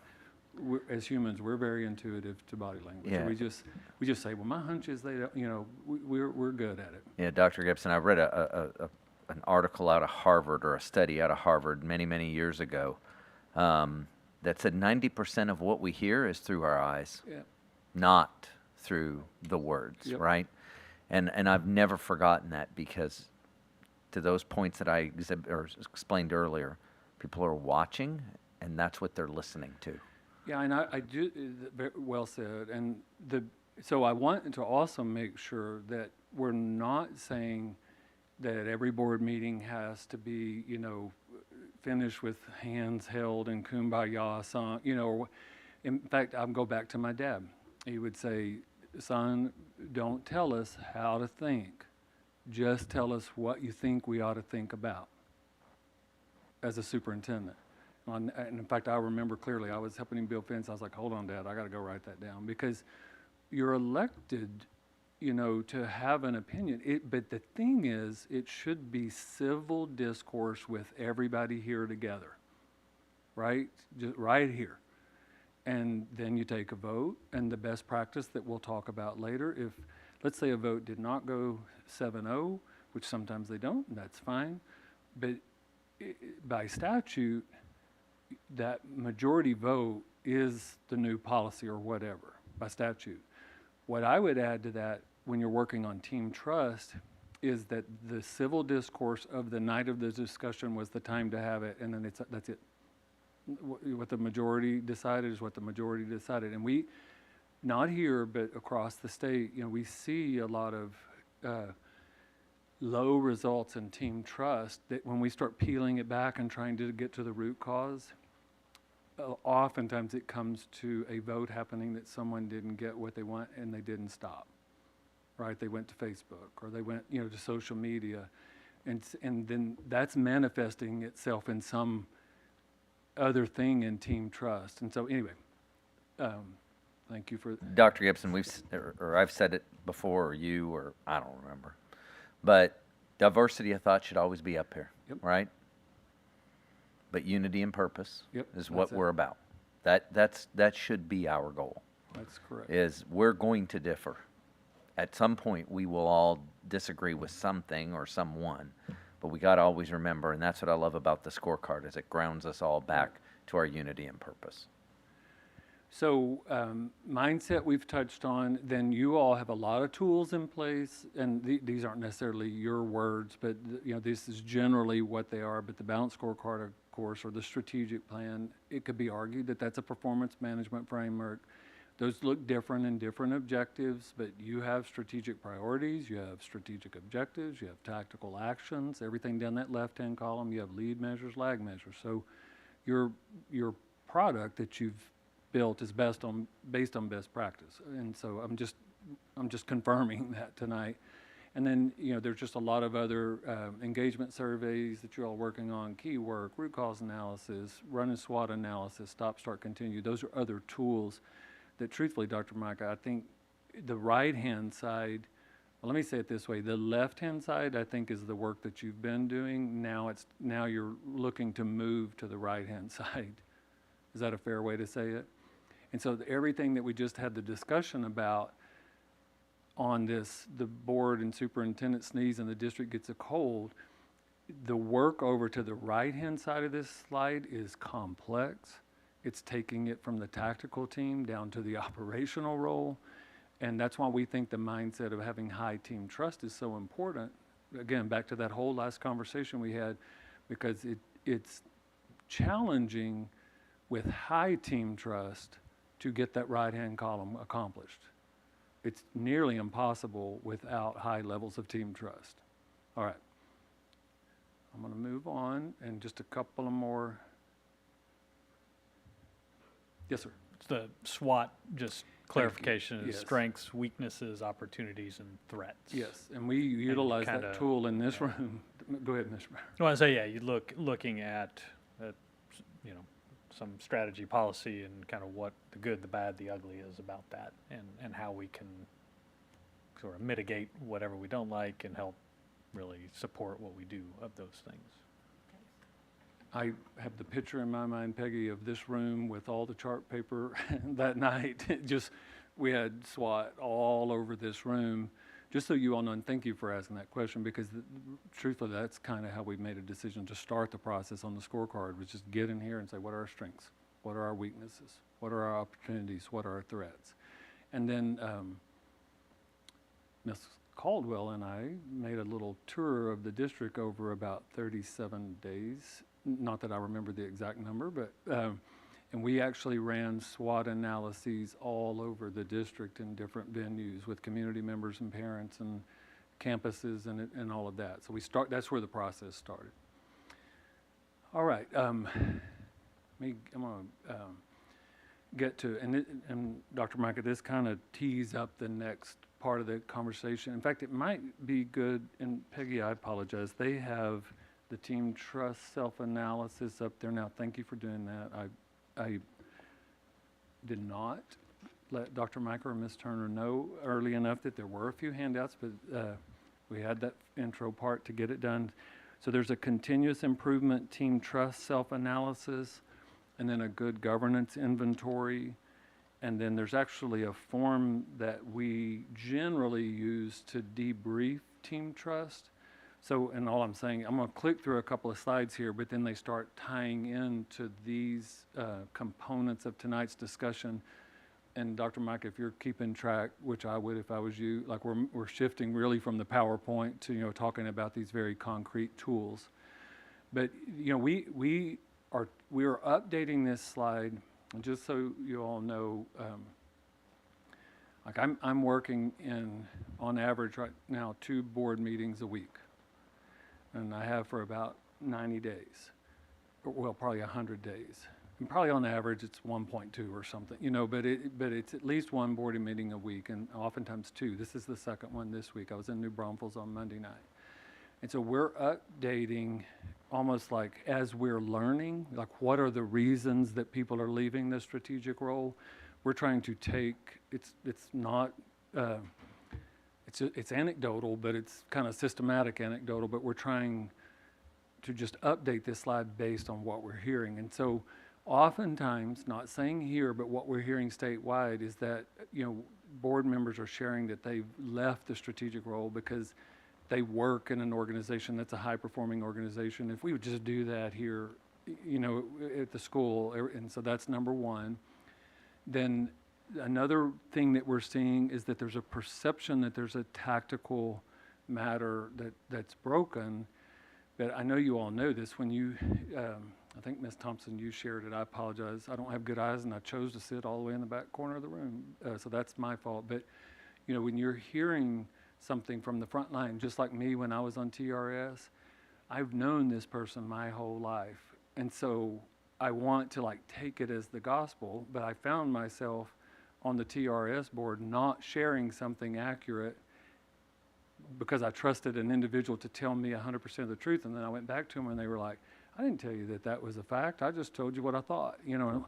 Wait a minute, you presented it like a fact, you know, and if you follow what I'm saying. And so again, back to the, you're at an elevated position now. And I know Dr. Micah knows this, but Dr. Micah, there's one version, and then there's the other version, and then there's somewhere in between, you know, eventually is closer to the truth. I don't know if we ever get the truth, right? But we, and that's why Mr. Lopez mentioned, you know, time to investigate, right? And I'm not saying you brought that up, Ms. Thompson, but I'm just using that as an example because you're arguably probably hearing one side of it, right? And yes, you're hearing someone that you know well, but, you know, there's a really good chance, you know, that there's more to every story that you're hearing. Sorry, I didn't mean to click. I'm gonna, and we'll skip a couple of slides here, and then we're gonna look at these inventories. This is really important, I think the third one. It's easier as humans to talk and think about tactical stuff or even operational stuff than to think strategically. Strategic thinking is hard because really you're pausing and saying, if we move from one step to this next step, it seems very logical, but there's a negative unintended outcome at every step. And so we've got to think about what are the negative unintended outcomes. Because it seems like, let's just tell teachers, do this. And okay, sounds good and logical. And then Anthony's just going, you know, because wait a minute, you know, like you take that step and we're going to go down 27 branches, you know, so this work here has to be strategic. Now, I would argue that in order for the strategic team to understand some of the strategic decisions that they oftentimes make, they need to hear from the tactical team directly. And that's why Dr. Mike is asking the question, how much do you want to know? Because see, he wants to share information from the tactical part so that you can make a better informed strategic decision. But it doesn't mean that all of a sudden you're in the tactical role, right? And so I just want to be real clear with that. I might have overtalked that one. I'm reading body language. Does anyone have any questions? I should have asked it that way. Yes, sir. Yes, ma'am. Are when you're saying board members making the choice to leave the strategic role, do you mean like leave it, like not come No, back to the board, or just in individual decisions, I Right. guess? No, it's the second thing, and thank you for asking that. That's a really good, so when we take the good governance inventory and we see the board's self-report on we're low in this area, we do almost like a quick interview of, we use the tool, the 5 whys. So, why, and somewhere between 2 and 5 whys, you get to the root cause of it. And so we just scribe what we're hearing, and then we update this slide based on the total of what we're hearing statewide. So it's not quitting the board. It's just, I slipped into the tactical role, and out of the strategic role. Great question. Okay, and number 4 is it's quicker, and then 5 is just thinking about how to ask strategic questions. Some of the ways that this is manifested that we see is that trustees will say, well, I've done my own research. And to us, that's a red flag, because the appropriate way, you've hired a tactical team of experts, subject matter experts. So it doesn't mean that you don't ask for research, and Mr. Lopez touched on that earlier, but it should be like you're asking the tactical team to do research and then bring it back to an item and on the future agenda. And he said that earlier, basically. He's saying it from a legal standpoint. I'm saying that is a best practice. Here's your subject matter experts, frame up, the question you have, and then could we add this data set to, our follow-up report, because I really want us to think about, this thing or whatever. Ms. Villarreal, did that create a question? No, I was just thinking, because a lot of times people will come to me and they will say, well, why don't you do this, or why don't you do that? Or they'll bring some things that are pretty amazing.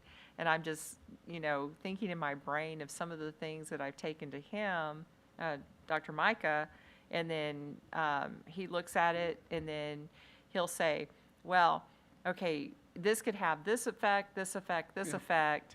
And I'm going, ooh, no, we don't want to do that. Right. Or that would be great, or something. So that's what I was. Yeah, and that's great, and thank you for sharing that. And I think, Mr. Breyer, I told the story of one of our trustees, one of the lieutenant colonels, created a form that when the board went to a convention, you have to go to all these sessions, right? I mean, that's what you're there for, to get continuing education hours. So he created a form that if you wanted to bring a document back and hand it to me, that you filled out the form that this lines up to strategic objective 1.2. It's not instead of the action, it's in addition to the, do you see? And it's funny, 7 board members, 7 presentations. Guess how many documents I got after a convention? Yes, you can do math, 49 documents. Okay. When we put that protocol in place, and by the way, all 7 board members said that's a really good idea. It went to 2 or 3. But what was interesting is then we would, at the cabinet level, we would look at the 2 or 3 and go, okay, wait a minute, this is a really good idea. But it had gone through the filter of what we're trying to accomplish instead. Because I'm just going to tell you, after 21 years total, but somewhere about year 17, after the convention, all those documents came in, I would just set them on an edge like this, and I would just see if anyone asked about it in 90 days, right? And then if no one asked about it, it accidentally just fell off, Okay, and that's not really a good approach either, right? But I'm just telling you, and then it's like, there's got to be a better way. And so we agreed as a team of 8 that was a protocol, and it just turned out to be a really good protocol. We've talked about the other 3 that are on there. So I'm going to pause right there and just leave that slide up with Peter Singy with vision without systems ends up painting a lovely picture of the future with no deep understanding of the forces. Ms. Villarreal, to exactly what you just said, there's forces at work. So we've got to think about the forces at work. Dr. Micah, I just want to check in on, we good on, yeah, we're good on time. Okay. So team trust, self-analysis, good governance inventory. these are the tools, and Mr. Byer, if there's a different thought in your mind, feel free to share, but these are the tools that the trustees have previously used, the previous we utilized to measure team trust and then also measure, how are we doing on this good governance process. Now, Mr. Lopez shared, what he said, like, these are the things you can't do, and later tonight you're going to hear about the things you can do. He said that, and I think that was well said. So what we would argue, the things that you can do are the things that are in the good governance inventory, as long as you stay within the parameters of BE legal and local. So what, the argument here, and we'll start with the good governance inventory, is let's get a clear definition of what we aspire to be as a board and what does good governance mean. And I know you have board operating guidelines, and I think that's great. One of the next steps that Dr. Micah and I were just kicking around is simply changing the name of that to the Good Governance Handbook rather than Board Operating Guidelines, just the name of it. The board operating stuff can still be in it. But a lot of that are the guardrails that Mr. Lopez was mentioning rather than what do we aspire. And so let's reserve the first 2 or 3 pages of it for a description. And again, I'm framing up future work here with the new we, but let's describe what good governance means. What's our collective definition? What are we targeting? What are we trying to accomplish? I've seen some districts in their good governance handbook make a commitment in writing and vote on it that they're committing to staying in the strategic role. But they're also committing to hearing regular tactical reports, on how the progress of the work is going, the oversight of management. So I'm going to pause there for just a second and see if that generates any questions. Yeah, and I feel like that's a statement or conversation that has come up previously about, and it's not overhauling the board operating No. procedures. It is truly sort of laying at the beginning of the document, saying this is what we're about. Right. I'm really proposing adding 2 or 3 pages to the front Right. of it and Right. leaving everything. If you're happy with everything else that's behind it, leave it in there. Yeah, but it's really to lay that roadmap of what we should be doing, I guess, basically, and not here's all the rules and regulations, but here's how we can stay in the strategic role and help guide things. So by statute, Mr. Lopez said that you oversee management. That's your legal responsibility. So the work that you do in that respect is the oversight. There is nothing in statute that prohibits you from trying to be the best school board in the state of Texas. There's no prohibition against that. Okay, if that's what you aspire, then what does that look like? And then how are we going to get there? And that's the work you do. You do that. You do become the best board in the state of Texas. And I never wanted to go for the awards and everything, Dr. Micah, but that team was working hard and they wanted to go for them, and they went all the way to the last 4, 2 or 3 times. But it wasn't really about that. It's just lots of years in a row of tight systems, and let's just share our story, basically. Like, we've been working at this. And I'm going to tell you, George Ricks, the first board president, and Churchill that hired me, when I said, hey, let's take an inventory of how we're doing as a team of 8, I'll never forget it. We were at Melanie's Cafe there in Church eating breakfast tacos, and he looked up over his glasses and said, I would rather run my head through a brick wall than take a board self-assessment. And I was like, okay, like that left no room for misinterpretation. And then he took a bite of taco and he said, but, and I was like, okay, I think it's a really good idea because we need a roadmap and we need to kind of know where we are. And Dr. Micah, you've got to, we're saying here it's a new team, so this wouldn't be now, but this would be a commitment to look at this now, to think about it in the future. Is that a good way to say it? Any thoughts on the good governance inventory? I was going to ask, is this something, when it comes to the board operating procedures, changing that name and making those additions, is that like a near future event, or? I think in my mind, I'm thinking August the 27th, like those are the types of Okay, like after tonight, you all pose things that are on your mind, and we make sure on August the 27th, we're addressing timelines and, you know, things like that. And not to say it's gonna happen on the 27th, but No. that you start Yeah, contemplating and thinking of those things. making a plan maybe for the next 18 months, a tentative plan, a rough draft plan on the 27th about the work of good governance over the next 18 to 24 months. And the one thing that I would just always encourage you all to think about, and what I stress to my staff and I've stressed in the past to past boards, is don't set an arbitrary deadline and then somehow rush the process, because Yes. when you do that, the product oftentimes isn't what you want. I would encourage you to follow a really robust process, and then you'll be happy with the product at the end. Does that make sense? Is when you set, if I tell Anthony, hey, you have 1 week to get X done, and he rushes through it, he may not do as great a job if I said, look, Anthony, I need this done. How long is it going to take you? He goes, well, it might take me 8 days. Okay, well, look, I don't want you to rush it. Just work through it. Make sure that what you bring me is really, really good. It might take him 2 weeks, but what he brings me will be really good, rather than trying to jam it all into the 8 days. It comes out sometimes, and I'm just using you as an example, Mr. Jarrett.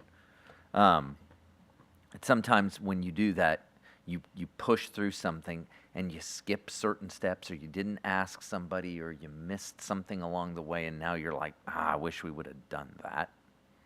I don't know. That's my No, and opinion, I mean, Dr. we've got Gibson. a slide up about systems thinking, and that's like a hallmark of systems thinking. And I've heard this term, go slow to go fast, and I want to reframe that, go slow to go long. Like, there's nothing about it that's fast, but it's a marathon. And so let's get every step right. So thank you for prompting that, Mr. Bauer. The 27th is really just about a very broad conversation of what this might look like. Now, to be fair, you know, Dr. Micah, I didn't talk to him about it, but, you know, he didn't want to plop a good governance inventory in front of you in 12 months and say, boom, pop quit, you know, right? Like, so the 27th, we have to almost just like, okay, is this the inventory we're going to use a year from now? That's really the question we're asking. Then now you've got a target to be thinking about as opposed to just pop quiz in 2025. It's the concept of begin with the end in mind. Correct. That's kind of where you want to go, so you can start thinking about that, so that you can start making your plans to think about in 12 months from now, if you take it, this is what it looks like. Yep. Yes, ma'am. So I think I have some nuts and bolts questions that maybe I'm confused. So did the last board use these questions? And Yes. if they did, so I'm looking at them thinking they're great questions, but I'm not ready to answer them yet. We haven't worked together long enough. So will we set a timeline, or is there already a timeline that they've used? Or No, I don't know what's gone on in the I would past. say level set the timelines and everything. It's a new we, so just level set all of it, is my recommendation.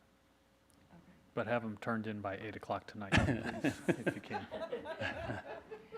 Just Well- kidding. No, correct. I think we're in control of this because we have 4 new members, 2 Okay. members that unfortunately are not able to be here tonight. Yeah. And so I want, again, walking through this methodically and making sure everybody's comfortable, knows what we're talking about, and getting questions answered and all that, you know, make sure everybody's good.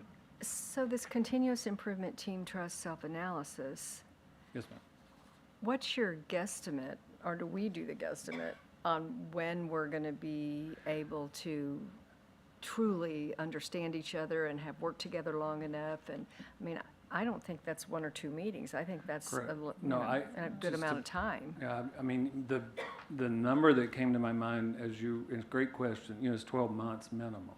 Okay. You know, that we makes need to sense. get a year under our belt and then check in. Now, there could be a case made, and this is going to get a little convoluted, I'm going to apologize up front, to check it at 6 months, but not necessarily use that as a benchmark number. You know, like if you're going to benchmark 2025, 2026, 2027, because it's just a in-process calibration. Does that make sense? And we're not saying that's where we started. It's just a check. Just let's run through it after 6 months. This one doesn't count. But let's see if it sparks some conversation, because and the only reason you might consider that is if there's some course corrections that could be on the table after 6 months, then, let's get them out, as opposed to waiting that whole 12 months, if that makes sense. But in my mind, the best practice is just annually check in. And this brings us to some of the fundamentals of trust by Kim Blanchard or Stephen M. R. Covey, all of the writers that have written that. Well, two things. One thing we've already talked about, group dynamics. You get one new member and the we is different, right? So you got to keep that in mind. And then trust never just hits a certain place and just stays there magically. Like if you're not working on it, as humans, it just starts, the atrophy starts. And so the reason to build a system for checking it on a regular basis is for the course corrections. Like, oh, how did that slip? And y'all are debriefing this. And I'll say to the whole board, the team trust is eligible to be debriefed in executive session. Okay, the good governance inventory is not. Okay, does that make sense?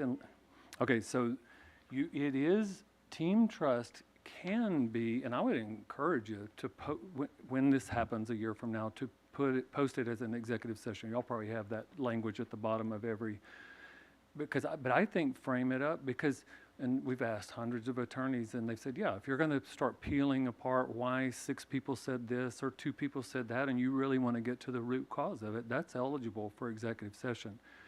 The good governance inventory on the other case is about the work of the board corporately, the whole thing, not individual. So the good governance inventory would need to be debriefed out here in open session, if that makes sense. Well, it does make sense. I've been sitting here studying all these questions and thinking, to have good, honest, deep, peel the onion layer by layer, I think some of that should be done in executive staff. Absolutely. I think people will be more honest. Not that I'm hiding anything, just I think it takes some of the intimidation away. That's correct, and it's under, just not, but I want to go back to Mr. Lopez, 551074 is personnel, and I think he touched on this. In this case, when board members are needing to talk personally about something that's affecting the whole board potentially negatively, then you're under 551074, even though it says personnel. But in that case, legally, you're considered personnel because we've got to get the thing peeled back and have a frank conversation. Yeah, Dr. Gibson, the way I look at it is it's like my marriage. Ooh. I don't have my discussions about my marriage in the public. Yeah. We have them in private because that's where trust and things happen, right? And then we come out and we can talk about things differently among our friends. Yeah. That's it. And again, I'm smiling as you're talking because for those of you that attended leadership, you heard me talk about climate. And I said, if we're not working on climate every single Okay, day, same concept. it's working in reverse, Yep. right? That's just what it is it's, this is something that we have to work on daily, all the time. And okay, just that is awesome, and the fact that you said that is 100. That meets like if it's not something that you're constantly working on, it's in a state of atrophy. And then Dr. Micah, in addition to that, I would just add that we may or may not see the results of that work. But why not constantly be working on trust, right? Like it's just, and now I'm making a connection, Dr. Mike, in my mind to the conversation you had. We're getting requests right now to do customer service training. And it's interesting because if you start researching customer focus, it's about trust. Like, do they trust you? When the kid gets dropped off, and then then that goes into increasing your brand, and I'm gonna go back to Kim Blanchard. He says that you don't need just fans, you need raving fans. And he said that before Facebook was invented, if you think about it.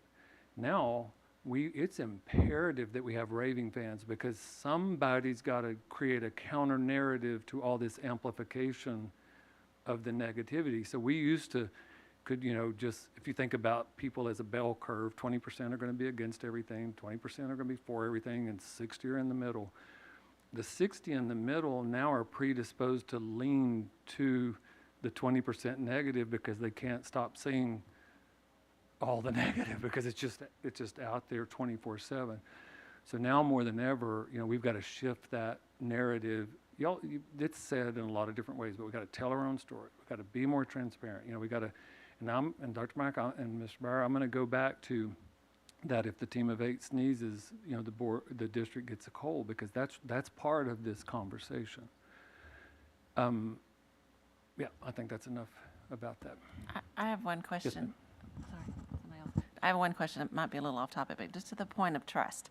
So on our board checklist, it says that decisions should be data-driven, but you mentioned they should be data-informed. Thank you, ma'am. Can you help me just kind of understand the difference and why there's that difference there? This is the way Kim Blanchard wrote it 25 years ago. Oh, okay. Which number is that? Because I'm going to propose an amendment to our team.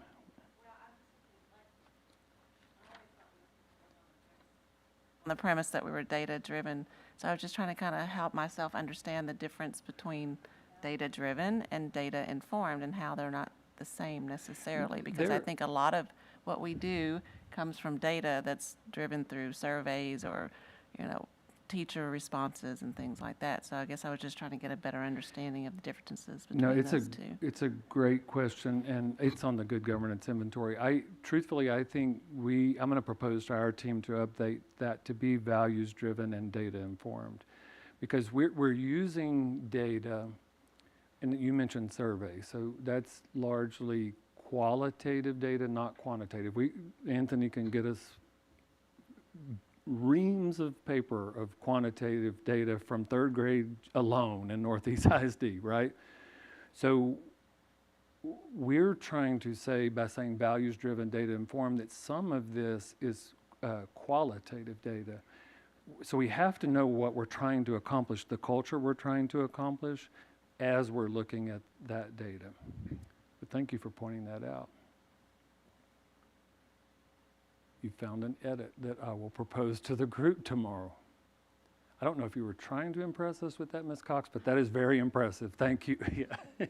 Okay, thank you. No, it's actually a great observation. Every report I do will be absolutely triple checked. Whew. Paying attention over there, guys, right? When we were prep for board meetings, Mr. Harrod was one of the lieutenant colonels, and the last question we asked was, okay, what will Mr. Harrod ask? Like that was our last question, and we just tried to channel, because always good questions.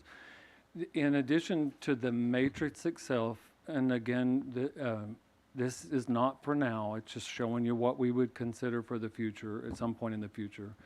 But I wanted you to see this debrief chart, because generally speaking, when we are in executive session debriefing the team trust, we use a tool like this to do the debrief. So I'm just laying it out there. I want y'all to just, no surprises. Like, this is how we do the debrief, if that makes sense. And we're going to use the 5 whys, and I'm just going to pick the first one because it's right there. But trustees believe that individual core values are being compromised by the group norms. I believe the board is here to challenge the superintendent, not work together. That's only on here as a sample because that's what we're seeing. So when we're debriefing the team trust, I may say, is number 1 at play? Or is number 2 at play? Or is number 3? Do you see what, like, I'm listening and I'm just saying which one is it? And then that's how, I just want you to know kind of how we would go about going from a feeling. And if you track that chart all the way to the right, we're trying to transfer a feeling to information and then ask the question, what would we potentially do different to make sure that feeling is not there in the future?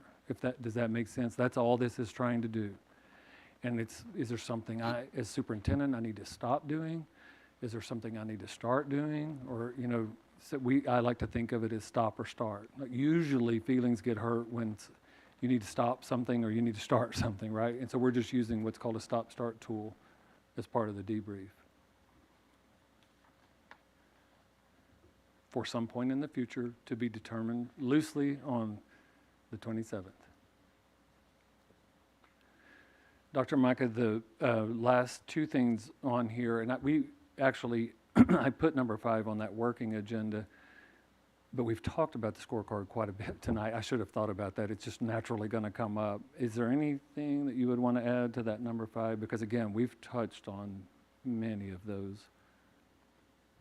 And just in summation of number 5, the rationale for utilizing the balanced scorecard that was originally laid out by I'm drawing a blank, Harvard Business School, Norton was the gentleman's name, Kaplan and Norton. It was a team. They were trying to find a tool for strategy that had clarification between the different roles and then a synchronistic operation between the strategic team and the tactical team. In other words, what are we looking at? Generally, Ms. Cox, what data are we looking at to inform us if we're making progress or not? Then we were trying to leverage the high or increase the high leverage actions, like what, and that number 5C is based on the Pareto principle, just so you know, which states that 80% of the desired results in an organization generally come from 20% of the actions. This is like a universal practice that for-profit, nonprofit, educational, high-performing organizations, in other words, which said differently is we waste a lot of time at work because the 80% of the desired results are coming from only 20% of the stuff we're moving around doing. So Dr. Micah's set forth on a course that was no small undertaking to what are those high leverage actions that drive 80% of the results? Let's narrow that focus down to those. And then agreement, which is something moving forward, Dr. Micah, number D, or letter D, 5D, like this agreement on what's the number that we're looking at to see progress or no progress. And my recollection, Dr. Micah, Mr. Byers, like we were kind of at that point. Like, like that's where we were 4 or 5 months ago. Mr. Jarrett had made a couple of reports on what different things would look like and how I think the board asked Mr. Jarrett, okay, which I thought was a great question, what would you say was successful, right, that night? And then he shared what he thought would be success, like that's the measure of what he's looking for. And the board that night was saying, well, that sounds about right. If that's what you're looking at, that's what we need to be looking at. Okay, Dr. Mike, I'm looking at you. We're good? The sixth thing on here, and I do want to, I think we're good on time. I really want to pause for a second and not just exit stage left. Is there, well, let me ask first, that first prompt on 6A, what is clear? Like I really want to know, like in your mind from tonight's brief conversation, and Mr. Byer, is this recorded? Okay, Yes. So then with the 2 trustees before the 27th, I had that thought when you said that earlier, they can watch this. Correct. You have the PowerPoint, and then that way, like we can try to level set that way. And I'm happy to jump on a Zoom if that's helpful, since 2 is less than a quorum, and I heard earlier we can do that. I'm happy to do that if that's needed as well, but I think it would be prudent to do that, to kind of get a level set before we just launch in, to some conversation on the 27th. Yeah, I'll offer that to both of them, for sure, to watch this, but also if there's something we need to do to prep them prior to the 27th. Happy to jump on a Zoom. So I'm going to use my wait time that I learned as a 6th grade world history teacher. Ms. Thompson, did you have something that's clear? I did. And you keep saying this, that we is a new we, and we really are a new we. I do not know any of the conversations or work that was put into all of this right here. And so I definitely know that on the 27th, when we come together, I need a lot of clarity about just all of this. Well, and so I thank you for sharing that. My thought was like give a quick recap and just kind of check for understanding, you know, at that point. That's what made me think about them watching it, because I don't want the two to be at a disadvantage. And then Dr. Mike, it strikes me that having a draft of the scorecard, not that we're going to, we got to be careful. It can become a scorecard workshop, right, Dr. Maka, if we're not careful. But okay, so it's not to fully understand it on the 27th, but maybe have it in front of them so you see the things that we're talking about. So coincidentally, everybody has a copy at their seat right now. Okay, I can't No, see. we've discussed it in general, and it's one of those that, you know, Ms. Thompson, you say so like a lot of things with the trust surveys and the good governance checklist, those are things that we didn't develop previously. Those are things that we've used to kind of gauge the board climate. The balanced district scorecard, 100% we created from scratch. And so those are the things, that is something that a recap of that might be helpful to kind of give everybody that foundation of what it is. Right, right. And it, just echo, it was a very robust process to develop the scorecard. Yes, ma'am. So one of the things that's clear for me, and I just want to say thank you to your wife. Don't forget, when the board sneezes, the district gets a cold. I've always felt that the climate and the culture within the leaders rolls downhill and affects our children, Yep. our teachers, or our, you know. And so I didn't know that this is what this training was going to be about, and I'm pleased that it allows us to have open, honest conversations and work together and trust one another. And I think that's what makes for good leadership and ultimately will affect our children. So that statement from your wife makes that very clear. Well, it's the truth. She said it every 30 days. As I left that, I heard it for 21 years. That's why she was a good principal. Yeah. And, you know, I think about a district that I'm working with in the state that, you know, is working on some team trust, some pretty substantial team trust issues. And, you know, just a comment from the dais that, I don't understand. I mean, I'm just imitating the gruff voice, you know. I don't understand. We used to get 50 applications for a job and we got 5. I don't understand what's going on. Wonder why. And okay, it's just like, are you listening? You know, roll the videotape. I mean, you know, and because it has an impact. It goes out. And I can tell you, if I was, and I'm not, but if I was applying for a job in this day and time in a school district, I would go to the video. Right? Like I would want to get a feel of, you know, like, okay, what does it look like? And so and again, we're saying that all over the state. Just know, you know, like people pay attention. There's one particular district I'm working with right now that every board meeting gets somewhere between 8,000 to 9,000 views on YouTube. Now think about that.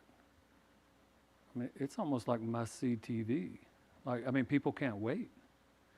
And then we're trying now to get in there and say, okay, how can we get the view count down to 10 where it used to be?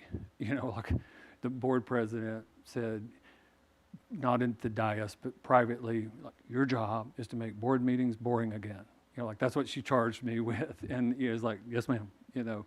But anyway, the point is a lot of eyes now can get on just the interaction. Thank you for sharing that. Say your last name for me. Okay, just like it's spelled, Chidji. Okay, Chid G. got it. Thank you, Ms. Chidji. Welcome. Any other, Ms. Villarreal, anything to add? You can say ditto if you want to. Well, I want you to know, you see how intelligent they are, Absolutely. okay, all of them. And I'm thrilled Yep. beyond belief that, you know, everything worked out this way. You can see what they bring to the table. And I think this is a whole new, it's a whole new season, I guess is the best way to put it. So I think, you know, I personally like everyone. I like Mr. Byer sitting in the seat he's sitting in. I think he's doing an incredible job with what he is, matter of fact, when we were at leadership and he was up on the stage and he did this little funny little thing on the side, and I mean, it's just I think it's bringing a new dynamic, and it's so positive. So I'm thrilled beyond belief what's happening. And of course, I've always made my opinion known about Dr. Micah. You know, don't mess with our superintendent, and don't even bother to try to take him. So, you know, I'm thrilled. Thank you for sharing. And I, as you were speaking, I was thinking about the DuPont, you know, classic rule that when you have a new team, you cannot short circuit storming, norming, conforming, performing. And so, but I think you can, Dr. Micah, like, this is my vision. Tonight and the 27th is to minimize the storming part, right? Like, let's don't just let that unfold over the next year and then do a training based on what, like, we're going to identify things that are roadblocks and then just go ahead and, like, this is what happens with storming, and let's just accelerate that. Then we can get to the norming and, you know, board norms, or what I'll recommend as part of your good governance handbook. So not just, you know, the things that are outlined in board policy, but as a collective group on the 27th, I would like us to have a conversation about beyond what the statute says. You know, like, when we're in a board meeting, how do we want that to look on camera? You know, so those are norms. But thank you for sharing that, Ms. Villarreal. Ms. Cox, I put you in a really bad spot because you're the last one, but is there anything, and again, you can say ditto if you want to, but I just wanted to check, see if there's anything on your mind. No, I'd say ditto, but I'd also say that this is, I think, a really great process. I know it takes a lot of, like, self-examination, but then kind of trust that we're all here for the right reason. Yep. We're all here for a united purpose, I guess. So I just appreciate it. And looking through some of the questions, some of them might be harder to answer than others or to go through than others, but I appreciate that they're here for all of us to participate in and to work through, because we're here for one reason. So it'd be great if we were all united for that one reason. So I appreciate this effort. Thank you. You're welcome. Mr. Byer and Dr. Micah, that concludes my formal presentation.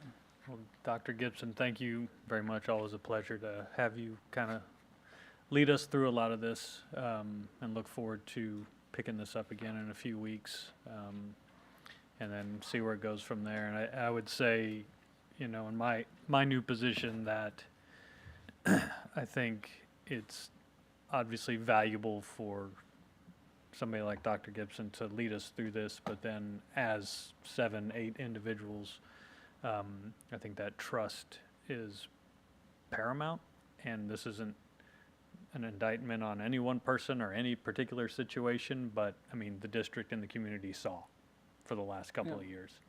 And I think that as long as we're open, we're honest, we're responsible to each other, that we can make this new we, whatever this needs to be, and kind of move forward with that. We have To me, that's exciting.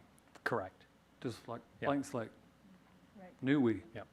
What do we want? And I think it's great to have questions. I think it's great to ask questions of people like Mr. Jarrett and Mr. Jimenez, because that's our job, is to challenge them, challenge Dr. Micah, but also have the trust that they're bringing us information that is correct and pertinent and valuable. So I think we've got a lot of good, a lot of new faces, a lot of new roles, but it's good time to do all this.